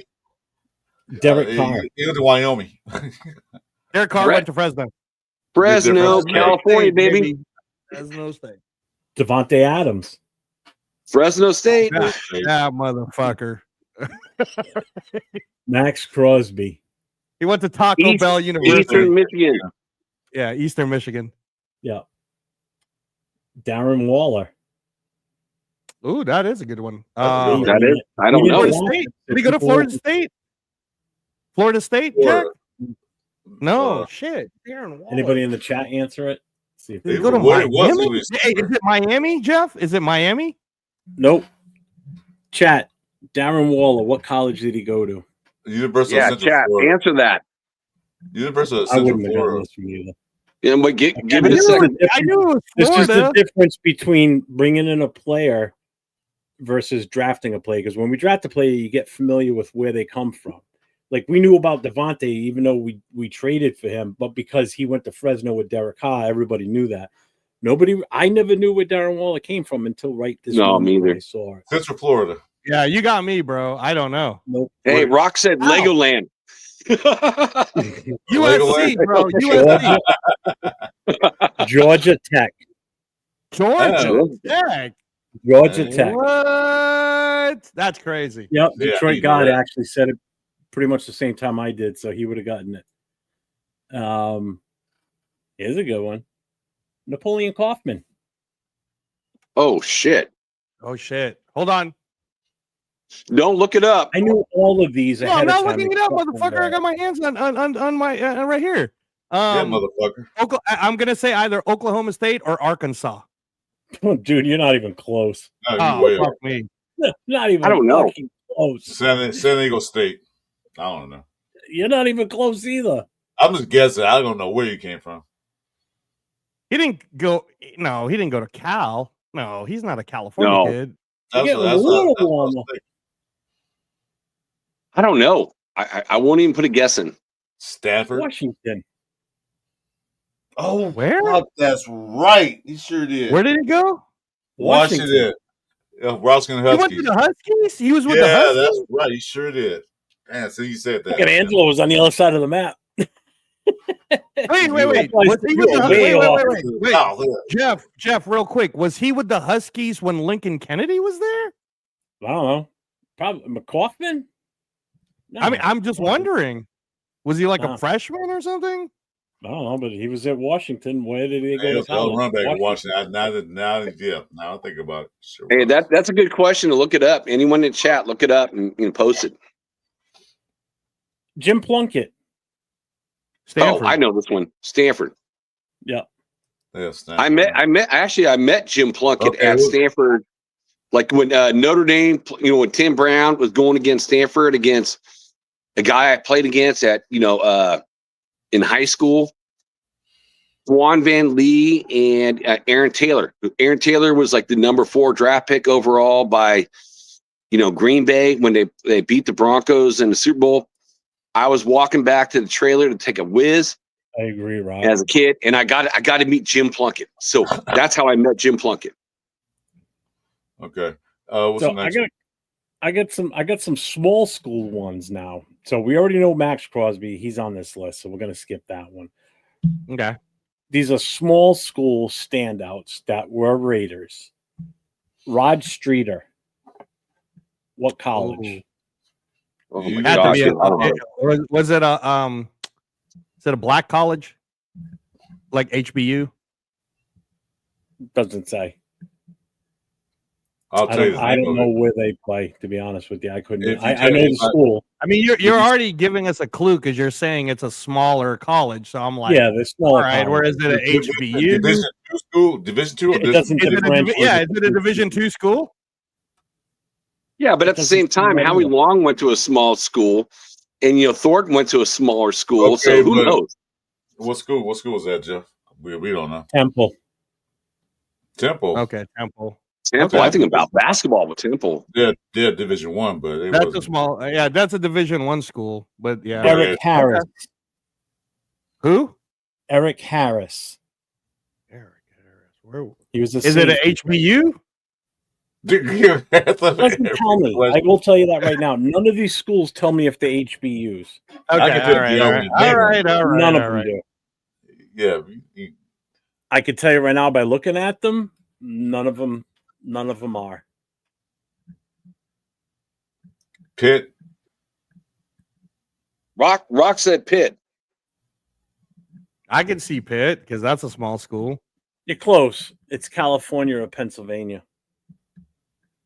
Like California, Berkeley? No, I know. He went to the University of Pennsylvania at California. Yeah. Okay. It's like University of Miami of Ohio. Yeah, exactly. Right? Danico Autry, defensive. Oh, I tackle. like him as a Arkansas player. State. What? Arkansas State. Oh, Yeah. good. Really? You're close. Okay. Auburn? Small school. No, Auburn's not that small. Man, you're fucking stumping my ass. Wait, Dude, you Jeff said it's pulled a out the small school? Mighty tidy questions. Hey, let me ask you this question. Is it any of the schools? Yeah, because no, not HBU, but I'm just thinking small schools. Some of them aren't as small as you think they are. So, Well, then the powerhouse. The big powerhouse schools, they're smaller schools in that division. You know what I mean? Like you said, Temple, they're in the ACC, I think. But they're not a big powerhouse school, they're a small school. Okay. I'm going to throw it out. I'm going to throw it out just because I'm thinking when you say small school, I'm thinking like Jerry Rice type schools. Is it Mississippi State?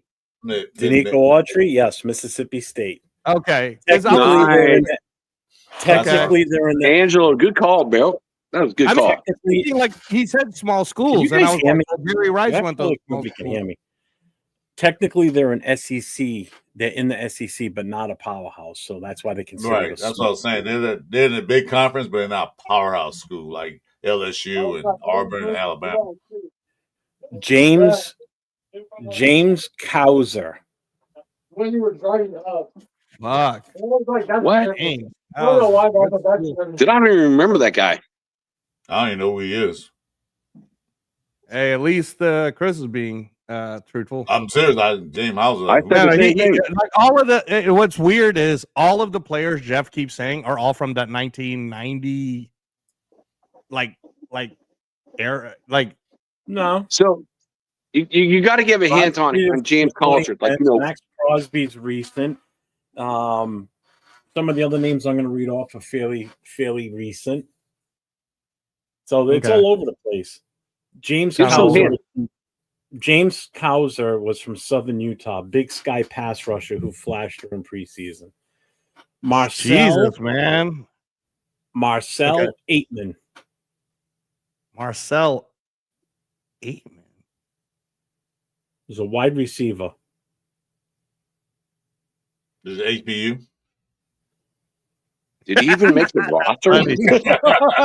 That's funny. No, that's good though, dude. That's good. I mean, shit. You know, Jeff, what's so hard about that is that some of these guys have been big players, so we really didn't look at them that much. So it's kind of hard. Like, did they play? Did they do anything? Yeah, I know, right? Like I'm trying to think, what era would he have played? Did he play with Derek Carr? Yeah, because there's like so many schools out. Rock said Boise State, Detroit Gods at University of Denver. Did we draft this guy? Late round pick. Jesus. I mean, did he ever get on the field? Dude, this guy must have been like a 7th rounder or something. I'm like, it says Power 5, but very under the radar wide receiver, late pick. I know you want to. You want to. Well, you said Power 5, right? Power 5. You said Power 5. Yes. He probably went to like Oklahoma or Arkansas. Oklahoma State. Okay. Yep. Angela, you're close. At least you're close. Yeah. Trevor Scott. He's a late round defensive end who had a 7-sack rookie year for us. Jesus, who are you saying? The name sounds familiar, but I don't remember. I don't know. Memphis? Was that Memphis or Tennessee State? Not even close. Jeff, ask him Notre Dame one, see? Okay, hold on. Can I ask you, Jeff, did this guy play with Rich Gannon, or what are we looking at here? Doesn't tell me the year. I'd have to Google his name. I don't know what years he played. Okay. We did draft this guy though. We drafted him late, so he's like a 7th rounder. It says late round defensive end who had a 7-sack rookie year. That's pretty sick though. That is pretty good. Whoa. Trevor Scott. So I don't Luke, think you're going to get this Scott. one. I don't even know who the fuck this guy is. Trevor Scott. Did he play with the Raiders for a while, or was it just like his rookie contract? I'd have to look it up. It doesn't tell me anything. Okay. All right. That little bit that I read to you. Yeah, it's hard if you know the players, like who they are and did they play with us. So University of Buffalo. He played at Buffalo. So he had an awesome rookie year, and then he was just shit. Or what happened? That's probably what happened. So he went to University of Buffalo. Okay. This one's probably going to be a hard one. I've never even heard of this school. Denzel Good, Division II offensive lineman who carved out a starting role. Yeah, I know. I do know who Denzel Good is because I remember that last name.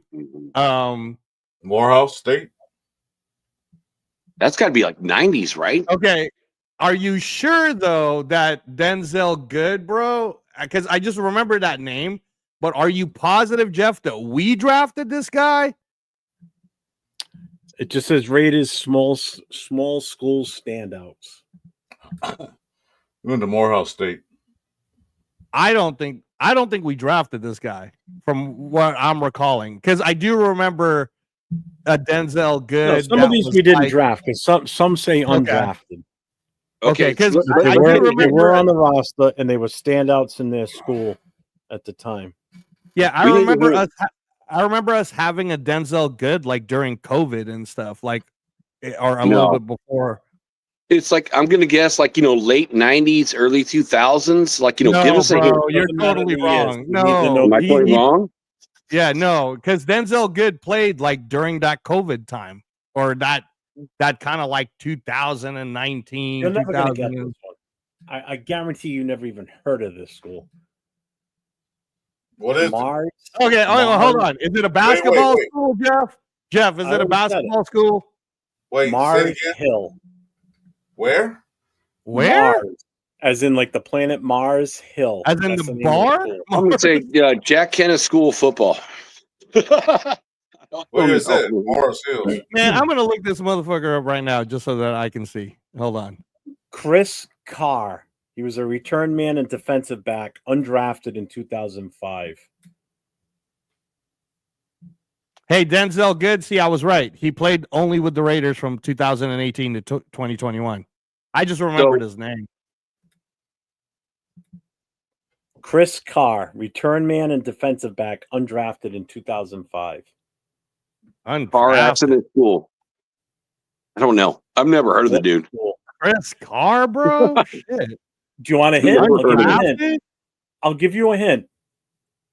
I'll give you one hint. Returner? Jesus. He's a return man and defensive back, undrafted in 2005. He played the school he plays for. We just drafted in our 2025 draft from the same school. Boise State. I'm going to say Boise State just because it's Ashton Jeanty is what you're talking about. You hater. Yep. I'm going to say Montana State because no one really knows about Montana State. It's Boise. Turf knows everything about Montana State. Last one on this list. Well, I need Turf on my side right now. Quentin Bell. Quentin Bell, converted wide receiver to edge rusher, a raw athletic project. Does not say the year, does not say if he was drafted, doesn't say how old he is or what color underwear he wears. How the hell do you go from like wide receiver to defensive end? Doesn't tell me, just says he was converted from wide receiver to edge rusher. Arkansas State. This guy had to have been like some like 7th round or undrafted or something. No way. It's got to be like the 60s. You can never go from a wide receiver to a defensive end, like in modern day football. So it's got to be like early school guy. Bro, this guy couldn't have been a Raider, or we traded his ass or something, bro. Or we cut his ass, like you were just never made the roster. What school was that, Jeff? Yeah, that's right, Jeff. Like this guy had Quentin Bell, bro. I don't remember no Quentin Bell putting on a Raider jersey. I remember Derek Bell, but I don't remember that Quentin Bell. I will give you the information on him right now. You ready? Okay. He came from Prairie View A&M. HBU. Okay. He was, hang on. He was selected by the Oakland Raiders in the 7th round with the 230th pick in the 2019 draft. That motherfucker got cut for sure. He was waived on August 31st, 2019, and re-signed to the practice squad. He was ultimately released on October 15th, and then was picked up by the Tampa Bay Buccaneers. That all makes a lot more sense. That was the only HBU guy you had on the list. That's the only HBU guy you had. He never even put on a Raider. Did you hear me, Angelo? What's that? That was the only HBU guy you had on the list. Oh yeah, and he never even put on a Raider uniform, or it didn't count. That was an HB. Rock. Oh yeah, it is. Mm-hmm. Rock. Yeah, I got a question. You said he was a beast. Please post in the chat. How does a wide receiver go to a defensive end and he was a beast? Please educate me, dude. I don't even know this player, so I'm curious. Man, my curiosity is way up.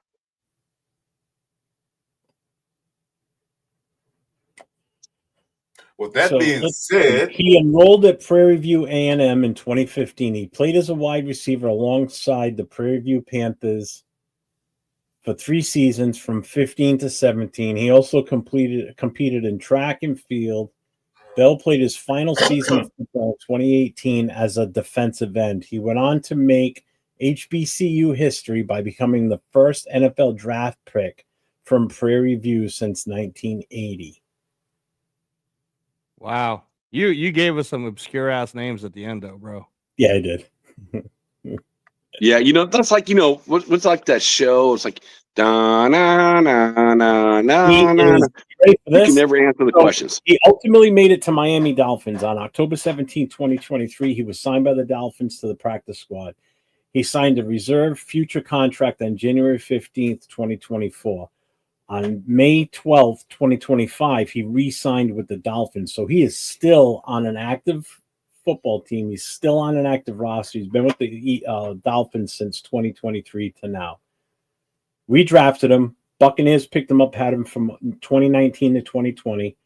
He was with the Falcons from 21 to 22. The Eagles in 23. They let him go, and the Dolphins picked him up. So he's been the guy is 6'4", 258 pounds. Now he's playing linebacker. Yep. He's got 30 tackles, 1 sack, 1 pass deflection, and 1 forced fumble. He's a big boy. Rock remembers him. I don't remember. I never remember him being a Raider. He ran a 4.53 in the 40. Wow, that's fast for a big dude. 23 reps in the bench press, 41-inch vertical, 11'4" broad jump, 7.25 second in the 3-cone drill. His height at the pre-draft was 6 foot 3 3/8 inches and 238 pounds. Mm-hmm. No, it's 258. That just goes to show you that all the measurables could absolutely mean nothing. Yep. Well. Hey, God, good question. Like, when you say HBU, what do you mean? Just halfback? Historical. Wait a minute. HBU is a historical black university. That's what's called HBU. That means all the colleges usually HBCU. Yeah. Oh, that's right. They created those colleges back in the day when the blacks couldn't go to a major university. So the people down there created their own university. Grambling was a famous one back in the day. Grambling, so they got a few of them. A lot of them closed down, but yeah, that's HBCU. Grambling was a football powerhouse with what was his name? Robinson was the coach. Yeah, right? Edward Robertson. Yeah, he was the longest tenured head coach in college ranks for God knows how long. Him and Paterno. Then Doug Williams took over after he retired. Quarterback from Washington. Yeah, because the big news out of Grambling was it was an all-black college, and then I forgot who the player was, but there was one white player that went to Grambling. The White Tiger? Yeah, that was a good movie. It was all the rage. That was like a big deal because it was all during the whole segregation era back then. Yeah, the White Tiger. It wasn't good. First HBU player to win a Super Bowl is the quarterback for the Washington Doug Williams. Yes. Beat the crap out of him. You gotta throw something harder at us than that, Detroit God.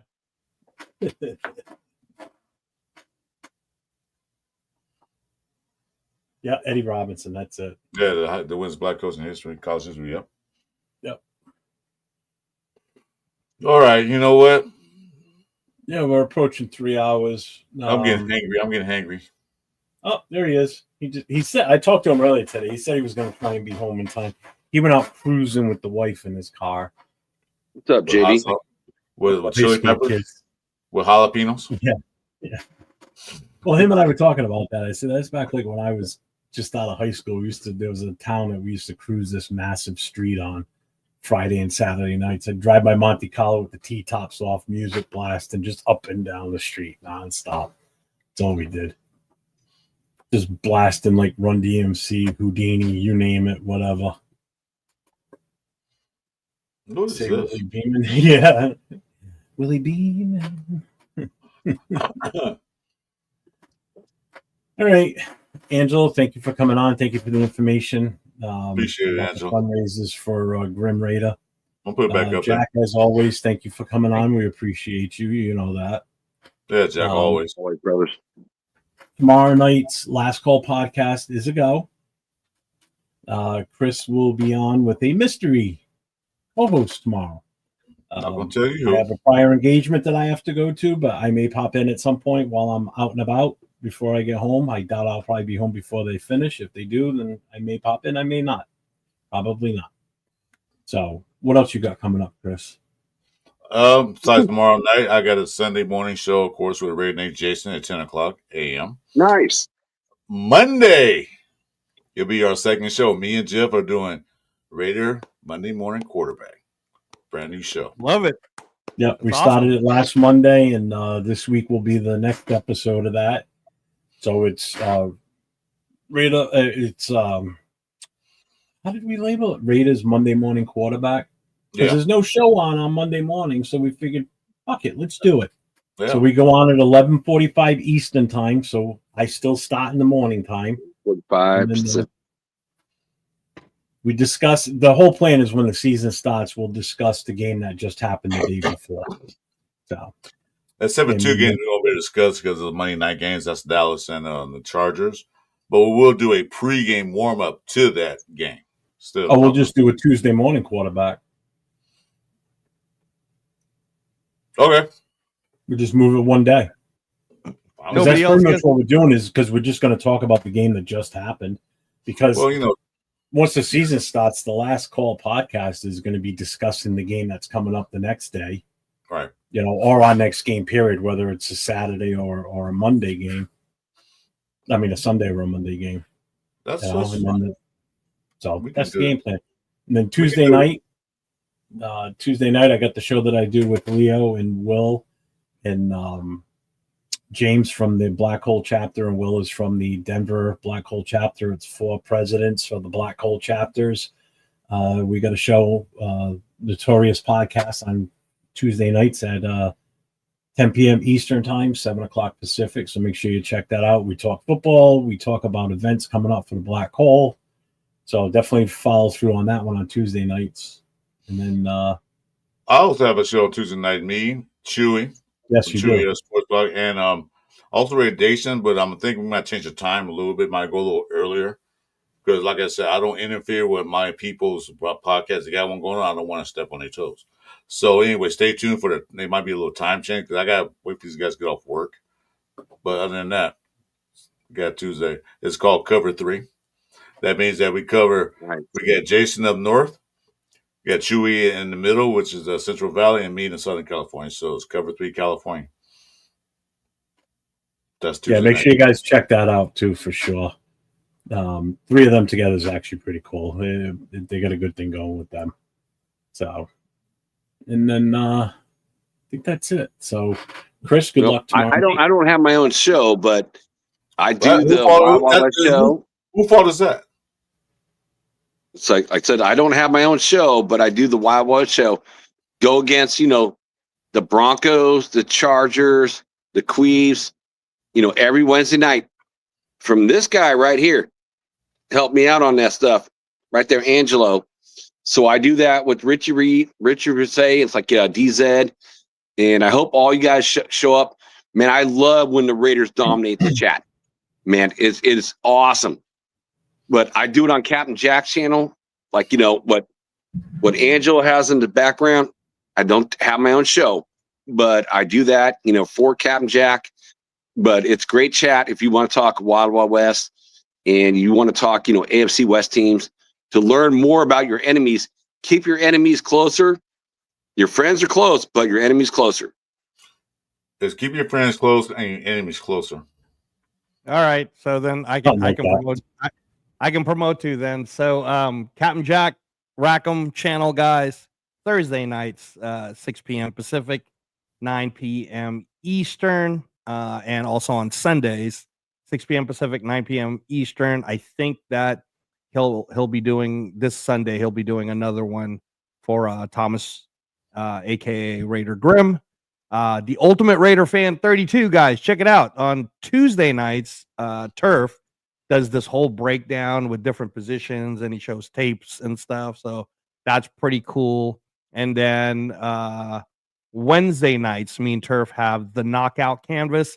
And if you guys, we only just completed episode 3, but if you want to see a fun ass back and forth, crazy banter, barbershop talk between Severe and Papa Rundown, the episode 3 on Wednesday night was 4 hours, Chris. I swear, bro, I probably barely talked. And Severe and that's a shocker. I saw some of it. Angelo couldn't even talk anymore after a while. Like, first of all, when it's my own show, I kind of have to carry the shit. And secondly, Turf was drunk as fuck on that show, but it was really fun for the first hour with drunk. I got to figure what they did for Angelo to actually not even talk. They're like, And then no, it's because they actually no. I'll tell you what it is, Chris. I'll even answer it for you. It's because when the conversation and the knowledge is high enough, I don't have to talk. Because the back and forth was awesome. It was old school Papa Rundown talking about Sugar Ray Leonard and Severe talking about Floyd Mayweather, and they went at it for that conversation felt like an hour and a half. And it was just. I did jump in at one point, and I saw the two of them going at it. I'm like, oh, guys, they were going at it like how you and I were going at it, Jeff, right? For about Barry Sanders, and okay, imagine that times 100, and then I saw some of it. Trust me, I didn't see. It was crazy, bro. I was like, this is the greatest thing I'm watching because Papa Rundown would not back down. He was like, oh hell no, you too young. You need to go watch some of these things. And I was like, he's only 39. He's not that old. You got to take it easy on Severe. So it was funny. But anyways, it is very entertaining. That was episode 3 that we just completed. And then Turf does a show on Thursday nights called Dead in the Water. Yeah, thank you. Dead in the Water with New England, with Titletown Sports with Spence. So that's always kind of a fun little thing to get together. So yeah, so those are all my plugs, guys. Thank you. My last plug always is appreciate all of you for considering being an organ donor. I'm alive today because of the power of organ donation. There's a lot of people that we have. There's a lot of people that we have. Okay. There's a lot of people that we have in the Raider. We have a lot. There's a lot of people that we have in the Raider Nation right now that does need a organ transplant, and then there are some who just recently got one, like Coach Gravy. So again, we appreciate you guys, and if you can consider organ donation, that would be great. And that's it for me, Jeff. And thank you, Jeff and Chris, for continuing to push the Raider Grimm Thomas thing. Oh yeah, we'll put it up. Hey, thanks for coming. Good to talk to you. Yeah. It's always good to listen. Yeah, thanks, Chris. We can't get as always, everybody, stay safe and go Raiders. Go Raiders.